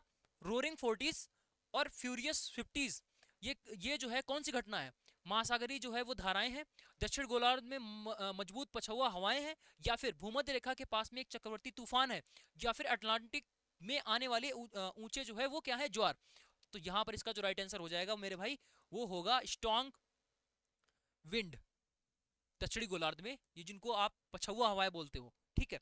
देसी भाषा में पछुआ हवाएं जिनको बोला जाता है, उसी को यहाँ पर बोल रहे हैं गजरती चालीसा और प्रचंड पचासा, ठीक है। चलिए अगला क्वेश्चन देखिए क्या दे रखा है। किस रासायनिक यौगिक को बोलचाल की भाषा में फास्जीन, बोलचाल की भाषा में जो है वो फास्जीन कहा जाता है, जो कि एक कुख्यात रासायनिक हथियार भी है। तो फास्जीन का आपको केमिकल नेम यहाँ पर बताना था। तो यहाँ पर क्या हो जाएगा? COCl2। क्या होगा? COCl2 यानी कि कार्बोनिल क्लोराइड, कार्बोनिल क्लोराइड जो है इसका राइट आंसर होगा। व्यापक अर्थशास्त्र में आधार प्रभाव, आधार प्रभाव बेस इफेक्ट शब्द की जो अक्सर चर्चा है वो किसके संबंध में की जाती है? यानी कि आधार प्रभाव की बात कर रहा है, ये किसके लिए किया जाता है? जीडीपी वृद्धि की गणना के लिए, मुद्रास्फीति सूचकांक की गणना के लिए, विदेशी मुद्रा का मूल्यांकन के लिए, या राजकोषीय घाटे का जो लक्ष्य है वो दिखाने के लिए? तो भाई ये आपका बिल्कुल भी नहीं है, विदेशी मुद्रा के लिए भी नहीं है, और यहाँ पर आगे है कैलकुलेशन ऑफ इन्फ्लेशन इंडेक्स। तो ये बी वाला जो ऑप्शन है वो आपका करेक्ट हो जाएगा कि मुद्रास्फीति में जो आपका मुद्रास्फीति सूचकांक है उसकी कैलकुलेशन करने के लिए आधार प्रभाव, ये आपका आधार प्रभाव इसी से रिलेटेड है, ठीक है। अगला क्वेश्चन दे रखा है निसर्ग गति निवार ताउतेहाल, हाल ही में किसके नामकरण की जो परंपराएं हैं वो थी? मतलब विसर्ग, निसर्ग, गति, निवार, ताउते, ये जो शब्द आपके दे रखे हैं ये किसके नामकरण की परंपराएं थी? गहरे समुद्र में अनुसंधान करने वाली पनडुब्बियां, या फिर उत्तरी हिंद महासागर में उष्णकटिबंधीय चक्रवात, या फिर इसरो के जो है पृथ्वी अवलोकन का जो उपग्रह था, या फिर एशिया में खोजे गए कोविड-19। तो हमने जैसा कि बताया आपको यहाँ पर लेटेस्ट करंट अफेयर के क्वेश्चंस भी देखने को मिल सकते हैं, तो वो उनमें से एक आपका क्वेश्चन ये लिखा हुआ है, ठीक है। तो यहाँ पर जो राइट आंसर आपका हो जाएगा वो है उत्तरी हिंद महासागर में, उत्तरी हिंद महासागर में उष्णकटिबंधीय जो चक्रवात हैं उनको जो है इनको इन नाम से नामकृत किया गया है, ठीक है। चलिए अगला जो क्वेश्चन आपका दे रखा है वो आईसीएस की परीक्षा में, आईसीएस की परीक्षा में जो है वो पास करने वाले पहले जो भारतीय हैं वो कौन है? आईसीएस की परीक्षा को पास करने वाले पहले भारतीय कौन बने हैं? सत्येंद्रनाथ टैगोर या सुरेंद्रनाथ बनर्जी या फिर सुभाष चंद्र बोस या फिर आपका व्योमेश चंद्र बनर्जी? तो आपको ध्यान रखना है जो पहले भारतीय आईसीएस की परीक्षा के बने हैं वो है सत्येंद्रनाथ टैगोर। नेक्स्ट आगे बढ़ते हैं, अगले प्रश्न पर दे रखा है, अगला क्वेश्चन है ब्रिटिश भारत में अधिनियम मॉन्टेग्यू चेम्सफोर्ड सुधार, कौन सा अधिनियम जो है मॉन्टेग्यू चेम्सफोर्ड बोला जाता है? तो यहाँ पर मॉन्टेग्यू चेम्सफोर्ड जैसे ही आपने देखा तो ए ऑप्शन अगर आप टिक कर दोगे तो गलत हो जाएगा। इसका जो राइट आंसर है वो आपको करना है 1919 का भारत सरकार अधिनियम। 1919 वाला जो है वो क्या है? Montagu Chelmsford. और अगर यहीं पर बोला जाएगा कि मार्लो मिंटो सुधार, अगर बोला जाएगा मार्ले मिंटो सुधार, तो मार्ले मिंटो सुधार को किस नाम से जाना जाता है भाई? कौन सा ये अधिनियम था? तो 1919 वाला था। देखो ये छोटे छोटे शब्द हैं, सॉरी 1909 वाला, छोटे छोटे शब्द हैं, तो हमारे पास जो सन होगा वो भी छोटा होगा यानी 1909। और अगर बड़े बड़े शब्द हैं, ठीक है, इस तरीके से मॉन्टेग्यू चेम्सफोर्ड, तो यहाँ पर बड़ा वाला सन यानी 1919। ठीक है, तो ये बातें आपको ध्यान रखनी है, इंपॉर्टेंट क्वेश्चन था। आंख का कौन सा जैविक भाग कौन सा जैविक भाग जो आंख में प्रवेश होने वाले प्रकाश की मात्रा को नियंत्रित करता है, कंट्रोल करता है? कॉर्निया, आइरिस, रेटिना या लेंस? तो इसका जो राइट आंसर हो जाएगा वो होगा आइरिस। ठीक है, आइरिस जो है वो यहाँ पर बैलेंस करता है क्या, लाइट जो है वो कितनी आंख में जानी चाहिए या कितनी कम जानी चाहिए या कितनी ज्यादा जानी चाहिए। देखिए अगला क्वेश्चन नंबर 137 क्या दे रखा है? इरावुकुलम जो राष्ट्रीय उद्यान है, इरावुकुलम जो राष्ट्रीय उद्यान है ये किस स्टेट में पड़ता है? इरावुकुलम राष्ट्रीय उद्यान किस स्टेट में पड़ता है? तो सीधा आंसर आपको टिक करना है, ये केरल में पड़ता है। इसके अलावा केरल में हमने आपको बताया था पेरियार, केरल में आपको एक और ध्यान रखना है ये पेरियार, और उसके साथ साथ में साइलेंट वैली। ठीक है, साइलेंट वैली, तो ये दो और आपको ध्यान रखने हैं केरल के। ठीक है, चलिए आगे बढ़ते हैं। क्वेश्चन नंबर 138 देखिए क्या दे रखा है, किस न्यायिक सिद्धांत के तहत सर्वोच्च न्यायालय कानूनों की समीक्षा करता है कि वे संविधान के मूल ढांचे का उल्लंघन तो नहीं कर रहे हैं? मतलब कोई भी कानून संसद के द्वारा अगर बनता है तो कौन सा कोर्ट जो है उसकी समीक्षा करता है यानी चेकिंग करता है? तो सबसे पहली चीज तो यही हो गई कि यहाँ पर ध्यान रखेंगे सुप्रीम कोर्ट जो है वो जितने भी कानून बन रहे हैं वो सारे के सारे कानून को चेक करता है, समीक्षा करता है। अब वो चेकिंग में क्या देखता है? वो देखता है कि कहीं ये संविधान का जो मूल ढांचा है वो तो नहीं बदल रहा है। ठीक है, संविधान का मूल ढांचा तो नहीं बदल रहा है, ये कौन सा यहाँ पर सिद्धांत है ये आपको बताना है। तो doctrine of pitch and substance यानी सार और तत्व का सिद्धांत, मूल संरचना का सिद्धांत, या फिर आपका छंद विधायन का सिद्धांत, या फिर ग्रहण का सिद्धांत। ठीक है, तो आपको यहाँ पर ध्यान रखना है डॉक्ट्राइन ऑफ बेसिक स्ट्रक्चर, तो मूल संरचना का जो सिद्धांत है यानी संविधान में आप परिवर्तन कर सकते हो, नया कानून ला सकते हो, लेकिन जो इसका मूल स्ट्रक्चर है वो नहीं बदलना चाहिए। ठीक है, चलिए आगे यहाँ पर बात करते हैं कि भारी जल, एक परमाणु रिएक्टर में भारी जल यानी D2O का जो उपयोग है वो मुख्य रूप से किसके लिए किया जाता है? ईंधन स्रोत के लिए, मंदक के लिए, या नियंत्रण छड़ के लिए, या फिर परीक्षण एजेंट के लिए? तो यहाँ पर जो है वो मंदक के लिए। मंदक का मतलब ये है कि ये जो अभिक्रिया की स्पीड को कंट्रोल करता है। ठीक है, चलिए खजुराहो में जो मंदिर है, मंदिरों के जो समूह है, ठीक है, खजुराहो में मंदिरों के जो समूह है उनकी प्रतिष्ठित स्थापत्य शैली किसका एक प्रमुख उदाहरण है? द्रविड़ शैली का, नागर शैली का, बेसर शैली का, या फिर जो है वो इंडो इस्लामिक शैली का? तो यहाँ पर आपका हो जाएगा नागर शैली का। ठीक है, तो ये किसका उदाहरण है? ये नागर शैली का उदाहरण है। ठीक है, चलिए अगला क्वेश्चन देखते हैं। क्वेश्चन नंबर 141 दे रखा है, आर्थिक शब्द स्टैगफ्लेशन एक अनूठी स्थिति का प्रतिनिधित्व करता है जिसकी विशेषता क्या है? यहाँ पर आपको बताना है कि स्टैगफ्लेशन जो है वो बेसिकली क्या है। पहला ऑप्शन दे रखा है कम मुद्रास्फीति और उच्च रोजगार। ठीक है, दूसरा दे रखा है स्थिर विकास और उच्च बेरोजगारों के साथ में संयुक्त उच्च मुद्रास्फीति, शून्य मुद्रास्फीति के साथ में तीव्र विकास, गिरते व्यापार घाटे के साथ में मुद्रा मूल्य वृद्धि। ठीक है, तो इसका बेसिकली जो अर्थ होता है वो क्या है? बेरोजगारी के साथ में। ठीक है, बेरोजगारी के साथ में इसको जोड़कर देखा जाता है, यानी स्थिर विकास भी रुका हुआ है और बेरोजगारी जो है वो उच्च है, इसके साथ साथ में जो यहाँ पर है वो उच्च मुद्रास्फीति हो रही है। ठीक है, चलिए आगे बात करते हैं। अगला क्वेश्चन 142, ऐतिहासिक चीनी यात्री फायान जो है वो किस सम्राट के शाही शासनकाल में आया था? वैनसांग की बात करते हैं तो हर्षवर्धन के शासनकाल में आया था। कहां से? चाइना से। और यहाँ पर बात हो रही है फायान जो है वो किसके शासनकाल में आया था? चंद्रगुप्त प्रथम के, चंद्रगुप्त द्वितीय, विक्रमादित्य के, या समुद्रगुप्त, या हर्षवर्धन? तो इसका राइट आंसर हो जाएगा ये चंद्रगुप्त विक्रमादित्य के जो है शासनकाल में आया था। कौन? फायान। नेक्स्ट आगे बढ़ते हैं। अगला क्वेश्चन दे रखा है मोस्ट इंपॉर्टेंट, इकोलॉजी का अगर क्वेश्चन आ रहा है तो हमने बहुत ही सिलेक्टेड यहाँ पर कंटेंट इकोलॉजी का लिया है। किस पारिस्थितिकी क्षेत्र को पारिस्थितिकी चौराहा या फिर दो पारिस्थितिकी तंत्रों के बीच संक्रमण क्षेत्र, ध्यान रखना, इंपॉर्टेंट मार्क कर लेना, संक्रमण क्षेत्र, दो पारिस्थितिकी तंत्रों के बीच का संक्रमण क्षेत्र किसे बोला गया है, या फिर पारिस्थितिकी तंत्र का चौराहा किसे बोला गया है?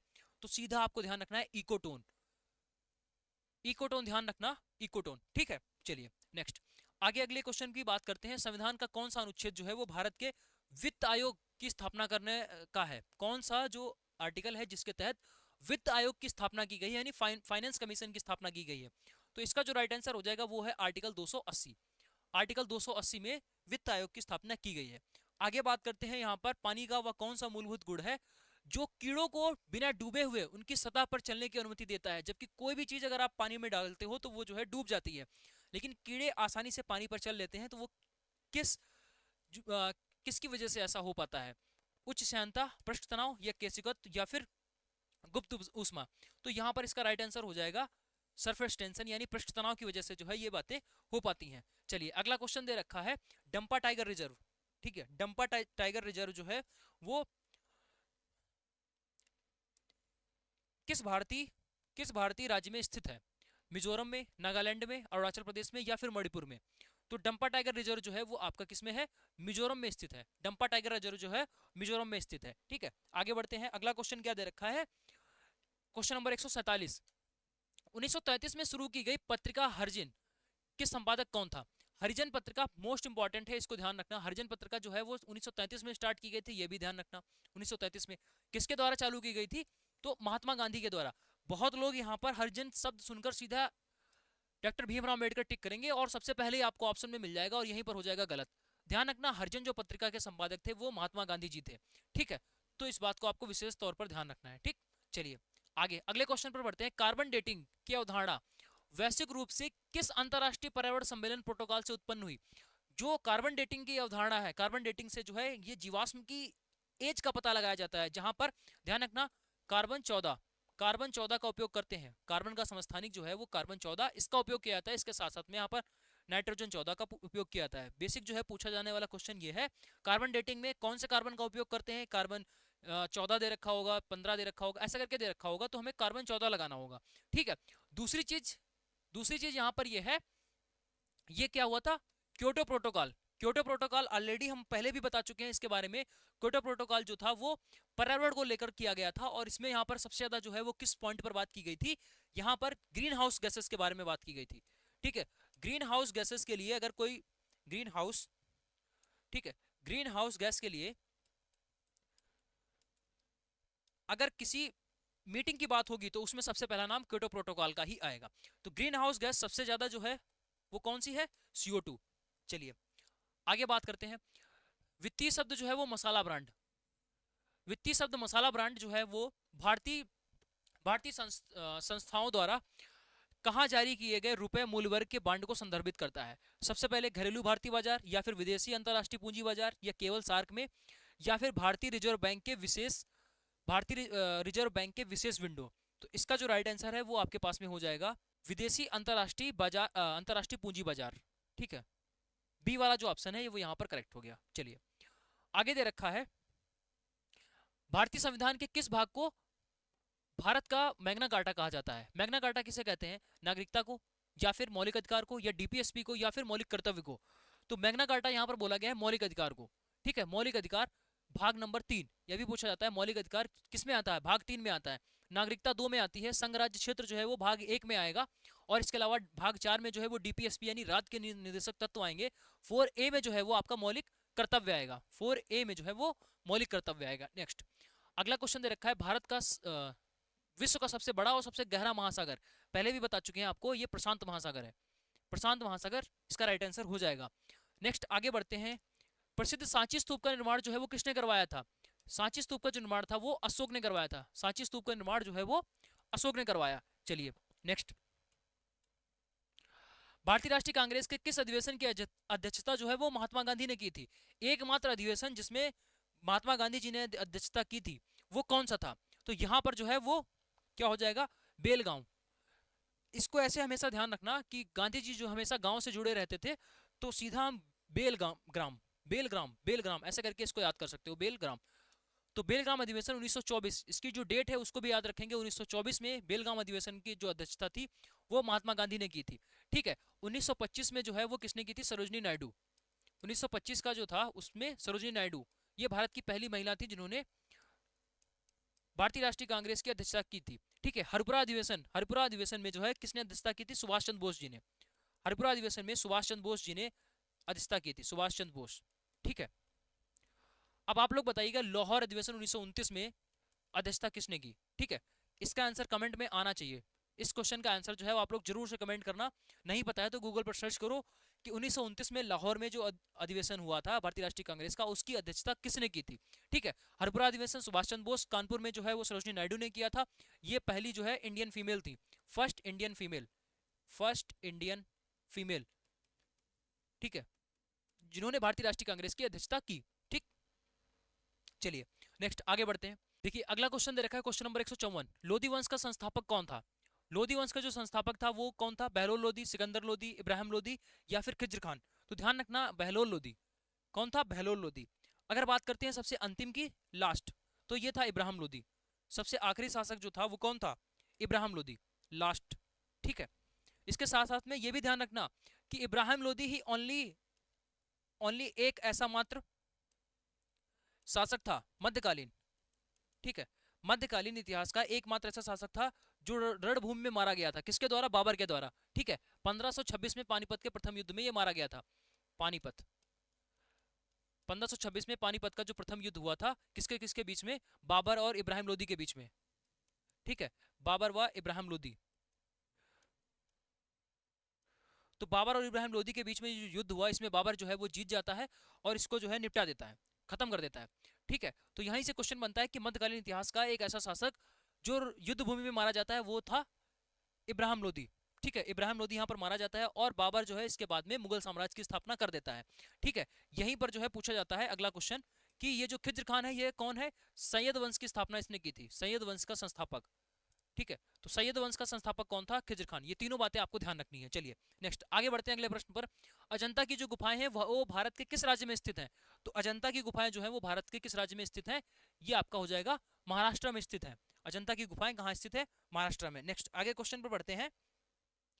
अगला दे रखा है, किस दिल्ली सुल्तान ने बाजार नियंत्रण नीति को जो है वो लागू किया था?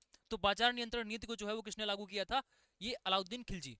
अलाउद्दीन खिलजी ने बाजार नियंत्रण नीति जो है उसको लागू किया था। ठीक है, नेक्स्ट आगे बढ़ते हैं अगले प्रश्न पर। करो या मरो का नारा किसने दिया? करो या मरो का जो नारा था वो महात्मा गांधी जी ने दिया। श्रीरंगपट्टम की संधि जो है, श्रीरंगपट्टम की जो संधि है किस युद्ध के बाद हुई थी? किस युद्ध के बाद में श्रीरंगपट्टम की संधि हुई? तो यहां पर जो है तृतीय, थर्ड आंग्ल मैसूर युद्ध के बाद में, थर्ड आंग्ल मैसूर युद्ध के बाद में यहां पर श्रीरंगपट्टम की जो संधि है वो हो गई थी।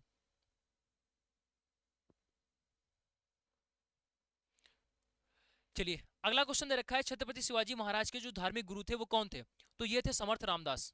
ठीक है, कौन थे? समर्थ रामदास। अगला क्वेश्चन, यूनेस्को का मुख्यालय कहाँ है? तो ये आपका हो जाएगा पेरिस, फ्रांस में स्थित है। ठीक है, नेक्स्ट, विश्व की सबसे लंबी नदी कौन हो जाएगी? तो सबसे लंबी विश्व की जो है वो नील नदी हो गई। ठीक है, विश्व की सबसे लंबी नदी कौन सी हो जाएगी? नील नदी हो जाएगी। ठीक है, नेक्स्ट आगे बढ़ते हैं। सबसे चौड़ी नदी की बात की जाएगी, ठीक है, तो वहां पर अमेजन नदी का नाम आता है, बट सबसे लंबी नदी जो है वो आपकी नील नदी ही है। सुंदरवन राष्ट्रीय उद्यान, सुंदरवन राष्ट्रीय उद्यान की बात करेंगे तो ये पश्चिम बंगाल में स्थित है। ठीक है, सुंदरवन का जो डेल्टा है वो भी आपका कहां पर है? पश्चिम बंगाल में ही स्थित है। अगर पूछा जाएगा बंगाल टाइगर, तो यही इसी में जो है आपको बंगाल रॉयल टाइगर देखने को मिलते हैं। ठीक है, चलिए आगे बात करते हैं। कौन सी सीमा भारत और चाइना को अलग करती है? भारत और चाइना के बीच में जो है वो मैकमोहन रेखा है। भारत और चाइना के बीच में कौन सी रेखा है? मैकमोहन रेखा है। इसके अलावा आपको ध्यान रखना है, रेड क्लिफ जहां पर आ जाएगा भाई, रेड, रेड का मतलब है जहां धड़ाधड़ युद्ध होता रहेगा, यानी इंडिया और पाकिस्तान, इंडिया और पाकिस्तान के बीच में जो है कौन सी रेखा है? तो ये हो जाएगी रेड क्लिफ रेखा। ठीक है, डूरंट रेखा जो है वो आपका पाकिस्तान और अफगानिस्तान के बीच में है, पाकिस्तान व अफगानिस्तान के बीच में है। ठीक है, चलिए नेक्स्ट आगे क्वेश्चन पर बढ़ते हैं। अगला दे रखा है, किस राज्य को जो है वो भारत का मसालों का बगीचा कहा जाता है? मसालों का बगीचा ये जो है वो केरल हो जाएगा। मसालों का बगीचा किसको बोलते हैं? केरल को बोलते हैं, Kerala the spice garden of India. ठीक, चलिए अगला क्वेश्चन है, कराकोरम दर्रा। ठीक है, कराकोरम दर्रा जो है वो भारत को किस देश से जोड़ता है? कराकोरम दर्रा जो है भारत को चाइना से जोड़ता है। ठीक है, कराकोरम दर्रा जो है भारत को चाइना से जोड़ता है जी। यहाँ पर ये कराकोरम पास है देखो, और इधर ये आपका पूरा ऊपर चाइना है, ये आपका ऊपर चाइना हो गया। तो यहाँ पर ये जो है आपका पास है, यानी ये दर्रा है, तो ये इससे जो है वो चाइना तक आप जा सकते हो, यानी भारत को चाइना के साथ में कनेक्ट करता है कौन सा? कराकोरम दर्रा। ठीक है, चलिए कौन सा ग्रह जो है सूर्य के सबसे पास में है? तो सूर्य के सबसे सबसे पास में है बुध, यानी मरकरी हो जाएगा। भारत में पाए जाने वाले सक्रिय ज्वालामुखी को क्या कहते हैं? जो भारत का एक सक्रिय ज्वालामुखी है इसको क्या बोलते हैं? इसका जो नाम है वो बैरल द्वीप है, या नोरकोंडम द्वीप है, या ड्रैकन ट्रैप है, या फिर धोसी पहाड़ी है। तो बैरल द्वीप। ठीक है, तो ये आपका हो जाएगा बैरल द्वीप। ठीक, नेक्स्ट। और ये कहां पर स्थित है? ये अंडमान निकोबार द्वीप समूह में स्थित है। बैरल द्वीप जो है वो भारत और दक्षिण एशिया का एकमात्र सक्रिय ज्वालामुखी है जो अंडमान सागर में स्थित है। ठीक है, अंडमान सागर में स्थित है। भारत ही नहीं बल्कि दक्षिण एशिया का एकमात्र ही सक्रिय ज्वालामुखी है, बाकी जो है वो सब सोए हुए हैं। आगे बात करते हैं, किस शहर को पिंक सिटी के नाम से जाना जाता है? ये तो सभी लोगों को पता है, ये आपका हो जाएगा जयपुर। गीतांजलि के लेखक कौन है? रविन्द्रनाथ टैगोर, जिनके लिए इनको नोबेल पुरस्कार भी दिया गया। आगे बात करते हैं लोकटक झील। लोकटक झील जो है वो मणिपुर में है, मिजोरम में है, मेघालय में, नागालैंड में। तो लोकटक झील जो है वो आपकी मणिपुर में हो जाएगी। नेक्स्ट, अगला क्वेश्चन देखिए, भारतीय संविधान का प्रारूप समिति के जो अध्यक्ष थे वो कौन थे? तो प्रारूप समिति के जो अध्यक्ष थे वो डॉक्टर भीमराव अम्बेडकर जी थे। प्रारूप समिति के जो अध्यक्ष थे वो कौन थे? भीमराव अम्बेडकर। चलिए अगला क्वेश्चन देखते हैं, भारतीय संविधान। भारतीय संविधान का कौन सा भाग जो है वो डीपीएसपी, बता चुके हैं पहले भी, डीपीएसपी जो है वो आपका कौन सा हो जाएगा? Part number 4। भारतीय संविधान में कौन सा जो है वो मौलिक कर्तव्यों का, कितने मौलिक कर्तव्यों का उल्लेख किया गया है? 11, 10, 12 और 6। तो यहाँ पर 11 मौलिक कर्तव्य हैं। कितने मौलिक कर्तव्य हैं? 11। चलिए आगे क्वेश्चन पर बढ़ते हैं। अगला क्या दे रखा है? संविधान के अनुसार राज्यसभा के सदस्य का जो कार्यकाल है वो कितना है? राज्यसभा के सदस्य का कार्यकाल कितना है? तो ये हो जाएगा 6 वर्ष। लोकसभा के सदस्य का 5 होता है, लेकिन राज्यसभा का जो है वो 6 होता है। चलिए 175, भारत के राष्ट्रपति की पद की जो शपथ है वो कौन दिलाता है? राष्ट्रपति को जो है शपथ कौन दिलाता है? सीजीआई। राष्ट्रपति को शपथ कौन दिलाता है? भारत के मुख्य न्यायाधीश शपथ दिलाते हैं। आगे, पंचायती राज व्यवस्था का सबसे पहले भारतीय राज्य जो है किसमें लागू किया गया था? पंचायती राज व्यवस्था जो थी वो सबसे पहले किस स्टेट में लागू की गई थी? तो राजस्थान के नागौर जिले में। राजस्थान के नागौर जिले में। बिहू का जो संबंध है वो किस राज्य से है? असम बिहू। असम बिहू। चलिए लोकसभा के पहले अध्यक्ष कौन थे? बता चुके हैं आपको, लोकसभा पहले अध्यक्ष जो थे वो जीवी मालंकर थे। ठीक है, लोकसभा के जो पहले अध्यक्ष थे वो कौन थे? जीवी मालंकर। अगला देखिए क्वेश्चन नंबर 180 क्या दे रखा है? संविधान के अनुसार लोकसभा की जो अधिकतम संख्या है वो कितनी हो सकती है? लोकसभा में अधिकतम सीटों की संख्या कितनी हो सकती है? तो पहले यहाँ पर 552 हुआ करता था, अब से दो एंग्लो इंडियन का जो कॉन्सेप्ट था वो खत्म कर दिया गया है। तो अभी के टाइम पर जो है वो 550 मैक्सिमम सदस्य हो सकते हैं। चलिए, भारतीय रिजर्व बैंक का जो राष्ट्रीयकरण था वो कब किया गया था? रिजर्व बैंक का जो राष्ट्रीयकरण था वो 1949 में किया गया था, और इसकी जो स्थापना हुई थी वो 1935 में हुई थी। स्थापना जो है 1935 में हुई थी, और 1949 में इसका जो राष्ट्रीयकरण जो है कर दिया गया था। चलिए, तो अगला क्वेश्चन देखिए दे रखा है, भारत में कौन सी पंचवर्षीय योजना महानवोलिस मॉडल पर आधारित थी? ठीक है, तो इसका राइट आंसर हो जाएगा दूसरी। तो दूसरी पंचवर्षीय योजना जो थी वो महानवोलिस मॉडल पर आधारित थी। अगला क्वेश्चन दे रखा है, बुल और बियर। बुल और बियर जो है वो, बुल और बियर किस व्यापारिक गतिविधियों से जुड़े हुए हैं? शेयर बाजार, बैंकिंग, विदेशी व्यापार, और ये आपका कृषि। तो ये आपने बहुत बार सुना होगा, वेब सीरीज भी देखी होगी, शेयर बाजार। तो शेयर बाजार में अक्सर इसी का यूज होता है। स्कैम 1995 का जो आपने देखा होगा वेब सीरीज, उसमें इसकी बात करता है बुल और बियर की, तो वो किससे रिलेटेड है? शेयर बाजार से रिलेटेड है। ठीक है, भारत सरकार के लिए कौन सा राजस्व का मुख्य स्रोत है? तो कौन सा हो जाएगा? ये आपका प्रत्यक्ष और अप्रत्यक्ष कर हो गया, या सार्वजनिक क्षेत्र के उपक्रम हो गया, घाटे का वित्त पोषण हो गया, या फिर बाहरी ऋण हो गया। तो यहाँ पर बात करते हैं भारतीय राजस्व के लिए जो मेन है वो आपका डायरेक्ट और इनडायरेक्ट टैक्स है, यानी ए वाला जो ऑप्शन है वो आपका यहाँ पर करेक्ट हो जाएगा। ठीक है, ए ऑप्शन यहाँ से करेक्ट हो गया। नेक्स्ट, अगला प्रश्न देखते हैं। अगला क्या दे रखा है? प्रसिद्ध पुस्तक जो है वो wealth of nation. Wealth of nation किसकी है? वेल्थ ऑफ नेशन जो है वो किसकी है? एडम स्मिथ की है, या फिर कार्ल मार्क्स की है, एल्फ्रेड मार्शल की है, या जॉन मेनार्ड कीन्स की है? तो यहाँ पर वेल्थ ऑफ नेशन की बात हो रही है। वेल्थ ऑफ नेशन की जो बात हो रही है वो किसकी है? Adam Smith. एडम स्मिथ, यानी कि ए वाला जो ऑप्शन है वो आपका करेक्ट हो जाएगा। अगला क्वेश्चन, एडीबी यानी एशियाई विकास बैंक का जो मुख्यालय है वो कहाँ पर स्थित है? आपका मनीला, फिलीपींस में। मनीला, फिलीपींस, ए वाला ऑप्शन यहाँ से करेक्ट हो जाएगा। संयुक्त राष्ट्र संघ की स्थापना किस वर्ष की गई थी? तो संयुक्त राष्ट्र संघ की जो स्थापना थी वो आपकी 1945 में की गई थी। ठीक है, कब की गई थी? 1945 में। नेक्स्ट 24 अक्टूबर 1945 को। आगे बात करते हैं, भारत की जीडीपी में सबसे अधिक योगदान किसका है? तो जीडीपी में जो सबसे अधिक योगदान है, सेवा क्षेत्र का है, या फिर आपका कृषि क्षेत्र का, या औद्योगिक का है, या फिर आपका मैन्युफैक्चरिंग सेक्टर का है। तो सबसे ज्यादा जो है वो आपका सेवा यानी सर्विसेज सेक्टर का जो है सबसे ज्यादा योगदान रहा है। चलिए आगे बात करते हैं, नीति आयोग के जो अध्यक्ष होते हैं वो कौन होते हैं? भारत के प्राइम मिनिस्टर, यानी कि ए वाला ऑप्शन सही हो जाएगा। अगला दे रखा है, जापान की मुद्रा को क्या कहते हैं? जापान की मुद्रा जो है वो येन हो जाती है। रक्त का थक्का जमने के लिए विटामिन के की आवश्यकता होती है। विटामिन के की आवश्यकता होती है रक्त का थक्का जमने में, और इसी की कमी से जो है वो आपका रक्त का थक्का नहीं बन पाता है। ठीक है, ये भी उल्टा क्वेश्चन पूछा जा सकता है कि किस विटामिन की कमी से जो है वो रक्त का थक्का नहीं जमता है? तो विटामिन के की कमी से। विटामिन सी का जो है रासायनिक नाम क्या है? Ascorbic acid. बायोगैस और सीएनजी का मुख्य घटक क्या है? सबसे इंपॉर्टेंट है, ध्यान रखना, बायोगैस और सीएनजी, इसमें जो इंपॉर्टेंट घटक होता है वो है मीथेन। मीथेन गैस का यहाँ पर यूज होता है। चलिए अगला प्रश्न देखते हैं, यहाँ पर किस तत्व की विद्युत चालकता सबसे अधिक होती है? सबसे ज्यादा चालकता किसकी होती है? अधिक। चांदी की जो चालकता है वो सबसे ज्यादा होती है। चलिए पक्षियों का अध्ययन किसको को बोला जाता है भाई? पक्षियों के अध्ययन को क्या बोला जाता है? तो यहाँ पर आर्थ्रोलॉजी या एंटोमोलॉजी या हर्पेटोलॉजी या फिर आपका जो है वो स्थियोलॉजी। तो इसका जो राइट आंसर हो जाएगा वो होगा आर्थ्रोलॉजी। ठीक है, ऑर्थिनोलॉजी, ए वाला ऑप्शन यहाँ से करेक्ट हो जाएगा। नेक्स्ट अगले प्रश्न पर बढ़ते हैं। अगला देखिए क्या दे रखा है फटाफट। ध्वनि की गति को जो है किस माध्यम में, ध्वनि की गति जो है सबसे ज्यादा किस माध्यम में होती है? बता चुके हैं आपको, ध्वनि की गति सबसे ज्यादा ठोसों में होती है। ठोस में इसकी गति जो है वो सबसे ज्यादा होती है। ठीक है, चलिए विश्व का सबसे बड़ा मरुस्थल कौन सा है? विश्व का सबसे बड़ा मरुस्थल कौन सा है? ये आपका आर्कटिक जो है वो मरुस्थल है, या फिर गोबी का मरुस्थल, या फिर थार मरुस्थल। तो गोबी जो है वो एशिया का सबसे बड़ा है, थार जो है वो भारत का सबसे बड़ा है, और यहाँ पर बात करते हैं सहारा मरुस्थल। ठीक है, सहारा मरुस्थल, बी वाला जो ऑप्शन है वो आपका करेक्ट हो जाएगा। बी वाला ऑप्शन यहाँ से करेक्ट हो जाएगा। अब देखिए सहारा मरुस्थल आपका सही हो जाता है, लेकिन यहाँ पर मरुस्थल की बात हो रही है, वो आपका गर्म भी हो सकता है और शुष्क भी हो सकता है। तो इसका जो राइट आंसर होगा वो, इसका जो राइट आंसर होना चाहिए वो है आर्कटिक मरुस्थल। ठीक है, कौन सा हो जाएगा? आर्कटिक। ए वाला जो ऑप्शन है वो यहाँ पर करेक्ट हो जाएगा। नेक्स्ट अगले प्रश्न पर बढ़ते हैं। अगला देखिए क्या दे रखा है। अगला क्वेश्चन दे रखा है, पीने के पानी को शुद्ध करने के लिए किस रसायन का उपयोग किया जाता है?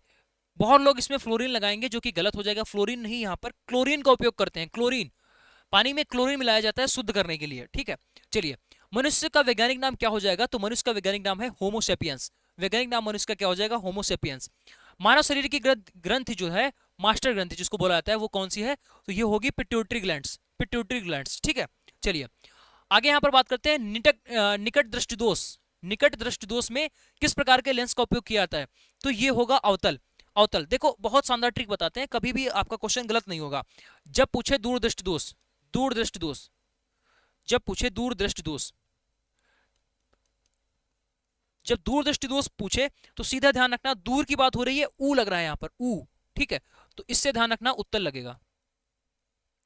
अब अगर ये याद कर लोगे तो इसके अलावा जो बच गया यानी निकट वाले में वो अवतल लगेगा। तो ये चीज हमेशा आपको ध्यान रखनी है। ऐसे अगर याद करोगे कभी भी कंफ्यूजन नहीं होगा और क्वेश्चन आपका कभी गलत नहीं होगा। चलिए मौर्य साम्राज्य का जो संस्थापक था वो कौन था? चंद्रगुप्त मौर्य। किसकी सहायता से? चाणक्य की सहायता से। अगला क्वेश्चन दे रखा है, प्लासी का युद्ध 1757 में, प्लासी का युद्ध 1757 में लड़ा गया। अगला क्वेश्चन देखते हैं, प्रसिद्ध पुस्तक discovery of India. Discovery of India किसके द्वारा लिखी गई है? तो ये पंडित जवाहरलाल नेहरू जी के द्वारा यहाँ पर लिखी गई है। ए वाला ऑप्शन यहाँ पर करेक्ट हो जाएगा, डिस्कवरी ऑफ इंडिया। आगे बात करते हैं, उस्ताद बिस्मिल्लाह खां जो है वो किस वाद्यंत्र से जुड़े हुए हैं? तो ये शहनाई से जुड़े हुए हैं। ठीक है, क्या बजाते हैं? शहनाई से जुड़े हुए हैं इस तरीके से। चलिए दिल्ली सल्तनत की पहली जो है महिला शासक कौन थी? तो ये थी रजिया सुल्तान, जो इल्तुतमिश की बेटी भी थी। ठीक है, चलिए आगे बढ़ते हैं। भारत छोड़ो आंदोलन किस वर्ष शुरू हुआ? भारत छोड़ो आंदोलन जो है वो 1942 में शुरू किया गया। भारत छोड़ो आंदोलन 1942 में। यहीं पर असहयोग आंदोलन की बात करें तो 1920, ये आपका असहयोग आंदोलन, असहयोग आंदोलन 1920। और नमक कानून जो है वो, नमक कानून तोड़ने का जो प्रोसेस था वो 1930 में। चलिए आगे बात करते हैं, लौह पुरुष, भारत का लौह पुरुष किसे कहा जाता है? जिनकी स्टैचू ऑफ यूनिटी भी बनी है गुजरात में, उनको बोला जाता है, यानी सरदार वल्लभ भाई पटेल।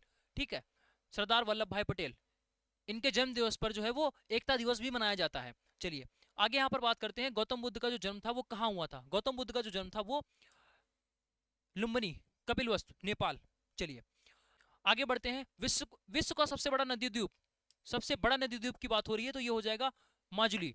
ठीक है, आगे बढ़ते हैं, स्वेज नहर किन दो निकायों को जोड़ती है? भूमध्य सागर और लाल सागर को। तो यही आपका आंसर सही हो जाएगा, स्वेज नहर जो है वो भूमध्य सागर और लाल सागर को यहाँ पर जोड़ती है।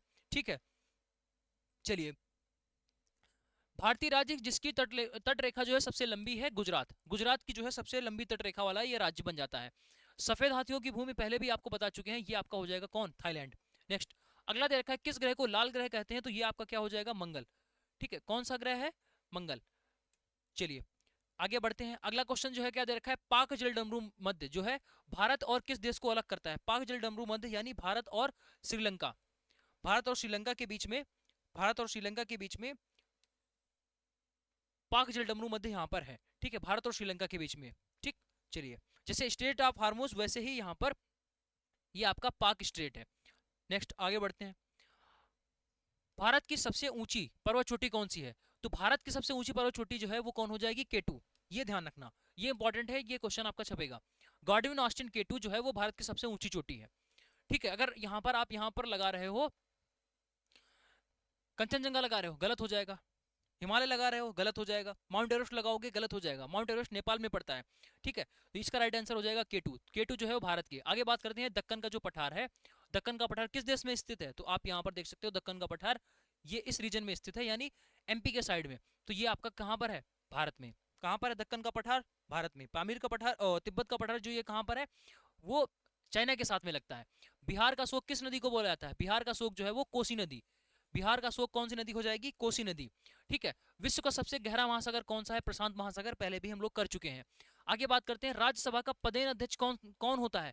राज्यसभा का पदेन अध्यक्ष जो होता है वो कौन है, vice president of India, Bharat के उपराष्ट्रपति। अब आप लोग कमेंट जरूर करना कि भारत के जो है वो उपराष्ट्रपति इस टाइम कौन है, भारत के उपराष्ट्रपति कौन है इस टाइम, कमेंट जरूर करिएगा। ठीक है, देखिए चैनल पर अगर आप पहली बार आए तो जरूर से इसको सब्सक्राइब कर लेना। और पैरामेडिकल के लिए अगर आप तैयारी करना चाहते हो किसी भी एग्जाम के लिए और नॉन टेक्निकल आपका वीक है, तो आप बेस्ट जगह पर आए हो, हमारे चैनल के साथ में जुड़ जाइएगा। और अगर आपको पेड क्लासेस में पढ़ना है जहां पर कंप्लीट सिलेबस जिससे आपका कवर हो जाए, तो प्ले स्टोर पर जाइए, एजुकेशन मसाला एप्लीकेशन को डाउनलोड करिए, जहां से आप हमारे बैचेस में एनरोल कर सकते हो।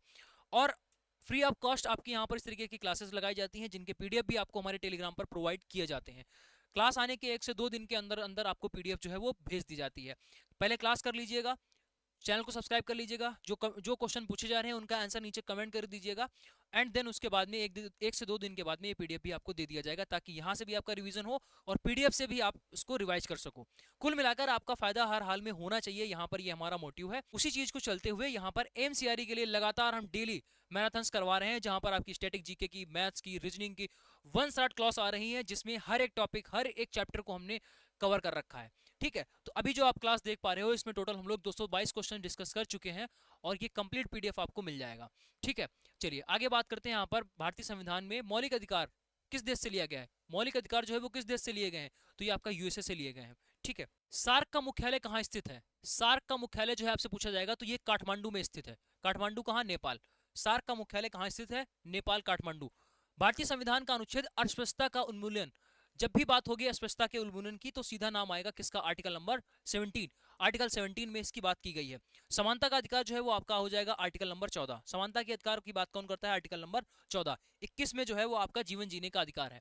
भारत के मुख्य न्यायाधीश की नियुक्ति जो है वो कौन करता है, मुख्य न्यायाधीश की नियुक्ति जो है वो कौन करता है, प्रेसिडेंट। नियुक्ति कौन करेगा, प्रेसिडेंट जो है वो नियुक्ति करता है। और प्रेसिडेंट की नियुक्ति कौन करता है, मुख्य न्यायाधीश। चलिए, वर्तमान में भारतीय संविधान में कितनी अनुसूचियां हैं, तो इस टाइम जो है वो टोटल 12 अनुसूचियां हैं, और संविधान बनने के टाइम पर 8 अनुसूचियां हुआ करती थी। शिक्षा का जो अधिकार आरटीई है वो किस वर्ष जो है लाया गया था, तो ये 2009 में लाया गया था। और यहीं पर पूछा जाएगा आरटीआई, पूछा जाएगा आरटीआई। बहुत बार आपने आरटीआई सुना होगा, तो ये आपका होता है right to information act. Right to information act जो कि 2005 में लाया गया था। ये आरटीआई सिर्फ और सिर्फ ये आपको एक राइट देता है कि गवर्नमेंट में जो भी चल रहा हो आप उसके लिए क्वेश्चन पूछ सकते हो, और उसका रिटर्न में इन्फॉर्मेशन सरकार को देना ही पड़ेगा।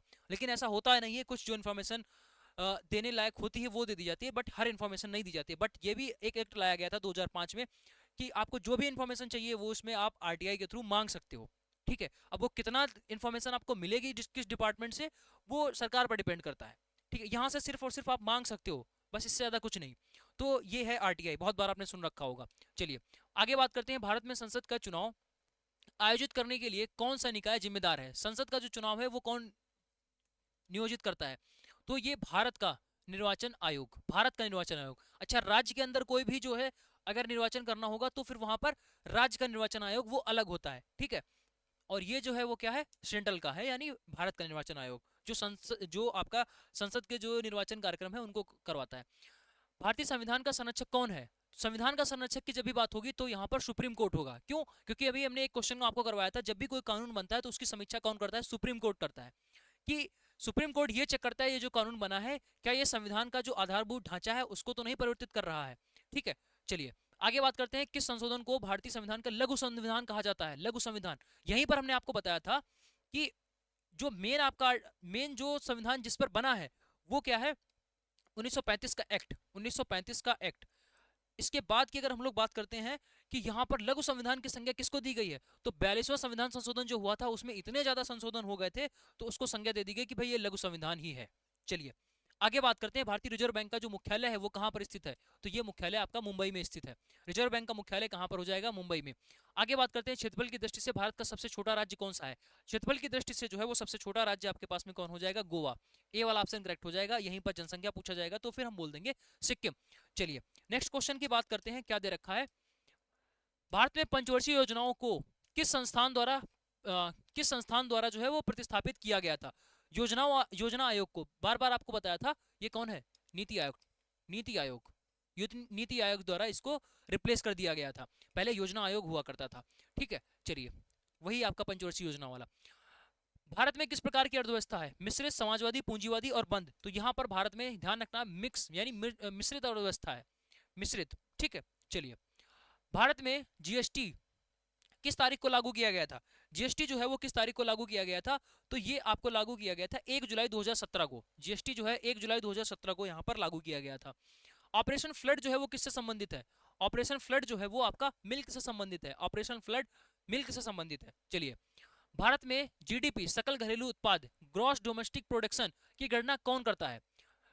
जीडीपी की जो गणना है वो कौन करता है? एनएसओ करता है या फिर आरबीआई करता है, नीति आयोग करता है या मिनिस्ट्री ऑफ फाइनेंस? तो यहाँ पर जो है वो ए वाला ऑप्शन करेक्ट हो जाएगा, एनएसओ करता है, यानी नेशनल स्टैटिस्टिकल ऑफिस, ठीक है। एनएसओ के द्वारा, राष्ट्रीय सांख्यिकी कार्यालय के द्वारा जो है ये जीडीपी का जो कैलकुलेशन है वो किया जाता है। विश्व बैंक का जो मुख्यालय है वो कहाँ स्थित है? विश्व बैंक का जो मुख्यालय है वो कहाँ पर स्थित है? तो ये आपका हो जाएगा विश्व बैंक, वाशिंगटन डीसी। विश्व बैंक का मुख्यालय कहाँ हो जाएगा? Washington DC. आगे दे रखा है स्टेगफ्लेशन। स्टेगफ्लेशन जो है उसका क्या अर्थ है? पहले भी ये क्वेश्चन आपको करा चुके हैं। स्टेगफ्लेशन का मतलब होता है रुकी हुई वृद्धि के साथ में उच्च मुद्रास्फीति, यानी ए वाला जो ऑप्शन है वो आपका यहाँ पर करेक्ट हो जाएगा, ठीक है। ए वाला ऑप्शन यहाँ पर करेक्ट हो जाएगा। यहाँ पर जो है एम्प्लॉयमेंट देखो क्या रहेगा, जो बेरोजगारी है वो यहाँ पर चरम पर होगी, इन्फ्लेशन भी आपका बढ़ा होगा, और जो ग्रोथ है ये ग्रोथ नहीं हो रही है, मतलब डाउन हो रही है। रुके होने का मतलब ही क्या होता है कि ग्रोथ नहीं हो रही है, ठीक है। चलिए किस संपत्ति को पेपर गोल्ड बोलते हैं? पेपर गोल्ड जो है वो किसको बोला जाता है? तो यहाँ पर गोल्ड ईएफटी को है, या फिर आपका सोवरेन गोल्ड बॉन्ड है, या अमेरिकी डॉलर है, या फिर जो है एसडीआर है, ठीक है, एसडीआर। तो यहाँ पर ए वाला जो ऑप्शन है वो करेक्ट हो जाएगा। पेपर गोल्ड किसको बोला जाता है? एसडीआर को बोला जाता है। नेक्स्ट अगला क्वेश्चन दे रखा है, पृथ्वी के वायुमंडल में कौन सी गैस सबसे प्रचुर मात्रा में है? तो 78% के साथ में नाइट्रोजन जो है वो यहाँ पर सबसे ज्यादा है। 78% के साथ में नाइट्रोजन जो है यहाँ पर सबसे ज्यादा वायुमंडल में पाई जाती है। साधारण नमक का जो रासायनिक नाम है वो क्या हो जाएगा? Sodium chloride. नेक्स्ट अगले प्रश्न पर पढ़ते हैं। अगला दे रखा है, पीलिया रोग में कौन सा जो अंग है वो प्रभावित होता है? ये आपके पास में यकृत हो जाएगा, यानी लीवर जो है यहाँ पर डैमेज होता है। अगले क्वेश्चन पर पढ़ते हैं, क्वेश्चन नंबर 244। लास्ट स्टेज पर हम लोग यहाँ पर आ चुके हैं। पावर यानी शक्ति का जो मात्रक है वो क्या हो जाता है? वो यहाँ पर वाट होगा, ठीक है। इसी के बाद फोर्स के लिए न्यूटन हो जाएगा, और यहाँ पर कार्य के लिए जो है वो जूल हो जाएगा, और प्रेशर के लिए आपका जो है वो पास्कल हो जाएगा, प्रेशर यानी दबाव। एस्कॉर्बिक एसिड किसे कहा जाता है? बता चुके हैं आपको, विटामिन सी जो है वो आपका एस्कॉर्बिक एसिड हो जाएगा। कोशिका का पावर हाउस किसे कहते हैं? ये आपका हो जाएगा माइटोकॉन्ड्रिया। माइटोकॉन्ड्रिया को कोशिका का पावर हाउस बोलते हैं। आगे वायुमंडलीय दबाव को मापने के लिए किसका उपयोग किया जाता है? वायुमंडल के दबाव को बैरोमीटर, वायुमंडल के दबाव को मापने के लिए बैरोमीटर, ठीक है। आगे ओजोन का रासायनिक सूत्र O3। और किस हार्मोन की कमी से डायबिटीज हो जाता है? ये आपका हो जाता है इंसुलिन की कमी से डायबिटीज रोग हो जाता है। इस वजह से जो इंजेक्शन यहाँ पर लगते हैं, इंसुलिन के इंजेक्शन अलग से लगाए जाते हैं, मतलब बॉडी नहीं बना पाती है तो फिर बाहर से इंसुलिन इंजेक्ट करना पड़ता है। कौन सी धातु कमरे के तापमान पर तरल अवस्था में पाई जाती है? तो ये आपका हो जाएगा पारा, ठीक है। और इसी के साथ में ही आपके जो 250 क्वेश्चंस होते हैं वो कंप्लीट होते हैं। कैसी लगी क्लास कमेंट करके जरूर बताइएगा, और नेक्स्ट क्लास कौन सी होनी चाहिए ये भी आप लोग नीचे कमेंट जरूर कर देना। ठीक है। और इस क्लास का जो पीडीएफ है उसके लिए आप बिल्कुल मत परेशान होना, जैसा कि हमने बताया कि जितनी भी पीडीएफ पेंडिंग हुई थी वो सारी की सारी अपलोड कर दी गई हैं हमारे टेलीग्राम मनीष भाई पटेल पर, जिसका लिंक आपको हमारे डिस्क्रिप्शन बॉक्स में मिल जाएगा। और जाते जाते एक बार फिर आपको बता दें कि अगर आप लैब टेक्नीशियन में इस बार सिलेक्शन लेना चाहते हो, लैब टेक्नीशियन में अगर आप इस बार सिलेक्शन लेना चाहते हो 2026 में, अगर आप यहाँ पर सिलेक्ट होना चाह रहे हो तो फिर आपको आज से अभी से तैयारी करनी पड़ेगी। 6 महीने आपके पास में अभी पूरा टाइम है। और जिस हिसाब से यूपी में इलेक्शन होने वाले हैं तो कभी भी इसका नोटिफिकेशन, यूपी की वैकेंसी कभी भी किसी भी टाइम आउट कर दी जाएंगी। और अगर आप इस टाइम देखोगे तो यूपी में जो भी जिस भी वैकेंसी का नोटिफिकेशन आ रहा है 3 महीने के अंदर अंदर पूरा का पूरा जो है वो प्रोसेस कंप्लीट होकर फाइनल रिजल्ट तक बात पहुंच जा रही है। तो आप ये मानकर चलिए कि आपके एग्जाम के लिए मुश्किल से मुश्किल 1.5 महीने का टाइम मिलेगा जैसे ही नोटिफिकेशन होगा। क्या हो सकता है कि उस टाइम पर और भी जल्दी ये कंडक्ट करवा लिया जाए, क्योंकि बड़े बड़े एग्जाम करने में 1.5 महीने का समय लग रहा है और आपका उतना भी बड़ा नहीं है कि 10 लाख लोग बैठेंगे या 15 लाख लोग बैठेंगे, तो उतना बड़ा एग्जाम आपका नहीं है। ठीक है, तो मानकर चलिए कि मुश्किल से मुश्किल आपको 1 महीने का टाइम मिलेगा और इस 1 महीने में ना ही आप टेक्निकल पढ़ पाओगे ना आप नॉन टेक्निकल पढ़ पाओगे, तो ये प्रॉब्लम हो जाएगी आपके लिए। जो भी आपको बता रहे हैं ऑथेंटिक इन्फॉर्मेशन के साथ में ही आपको बता रहे हैं, वैकेंसी बिल्कुल तैयार है, बस नोटिफिकेशन किसी भी टाइम कभी भी जारी किया जा सकता है। और आपको बता दें पेट का जो नोटिफिकेशन है वो आपको जस्ट अभी लास्ट जुलाई में ही देखने को मिल जाएगा। ठीक है, अब ये जो वैकेंसी है हो सकता है 2026 के पेट से भी आ सकती है, ऐसा कोई इसमें बड़ी बात नहीं है, लेकिन अभी तक के चांस के हिसाब से देखा जाए तो ये वैकेंसी 2025 के पेट के थ्रू ही आएंगे। ठीक है, तो अगर आपको इस बार इसमें सिलेक्शन लेना है तो इस बैच में आप जरूर से जुड़ जाइएगा। ये ओनली वन आपका बैच है जहां पर कोई भी आपका किसी भी तरीके का ऐसा डिस्ट्रैक्शन वाली कोई चीज नहीं है। आराम से बैच में ध्यानपूर्वक आप पढ़िएगा। कोई बुक भी आपको परचेज करने की अभी फिलहाल में कोई आवश्यकता नहीं है, क्योंकि टेक्निकल भी इसमें है, नॉन टेक्निकल भी है और टेस्ट सीरीज भी आपको इसी में प्रोवाइड करी जा रही है। ये बैच आपको 15 महीने की वैलिडिटी के साथ में मिलने वाला है। यूपी की वैकेंसी की बात करते हैं तो 65 नंबर टेक्निकल और 35 नंबर आपका नॉन टेक्निकल यहाँ पर पूछा जाएगा। दोनों ये आपके लिए बहुत ज्यादा इंपॉर्टेंट है, दोनों आपको कवर करने पड़ेंगे तब जाकर कहीं आपका सिलेक्शन हो पाएगा। मेरिट जो है हमने पहले ही बता दिया 70 से कम तो बिल्कुल भी नहीं जाएगी, इतना आप मानकर चलिएगा। 70 नंबर लाना अपने आप में बहुत बड़ा चैलेंज हो जाता है। और ये जो है इस प्राइस रेंज पर आपको ये सारी चीजें प्रोवाइड की जा रही है, तो इसका जो है आप लोग फायदा उठा लीजिएगा। अगर सिर्फ आपको नॉन टेक्निकल पढ़ना है तो आपको प्ले स्टोर पे जाना है, एजुकेशन मसाला एप्लीकेशन को डाउनलोड करना है, जहां पर आपको पैरामेडिकल का नॉन टेक्निकल बैच भी दिख जाएगा, तो आप इसमें एनरोल कर लीजिएगा। और इसी के साथ ही इस क्लास को जो है वो खत्म करते हैं। कल मिलते हैं दूसरे मैराथन में, तब तक के लिए जय हिंद।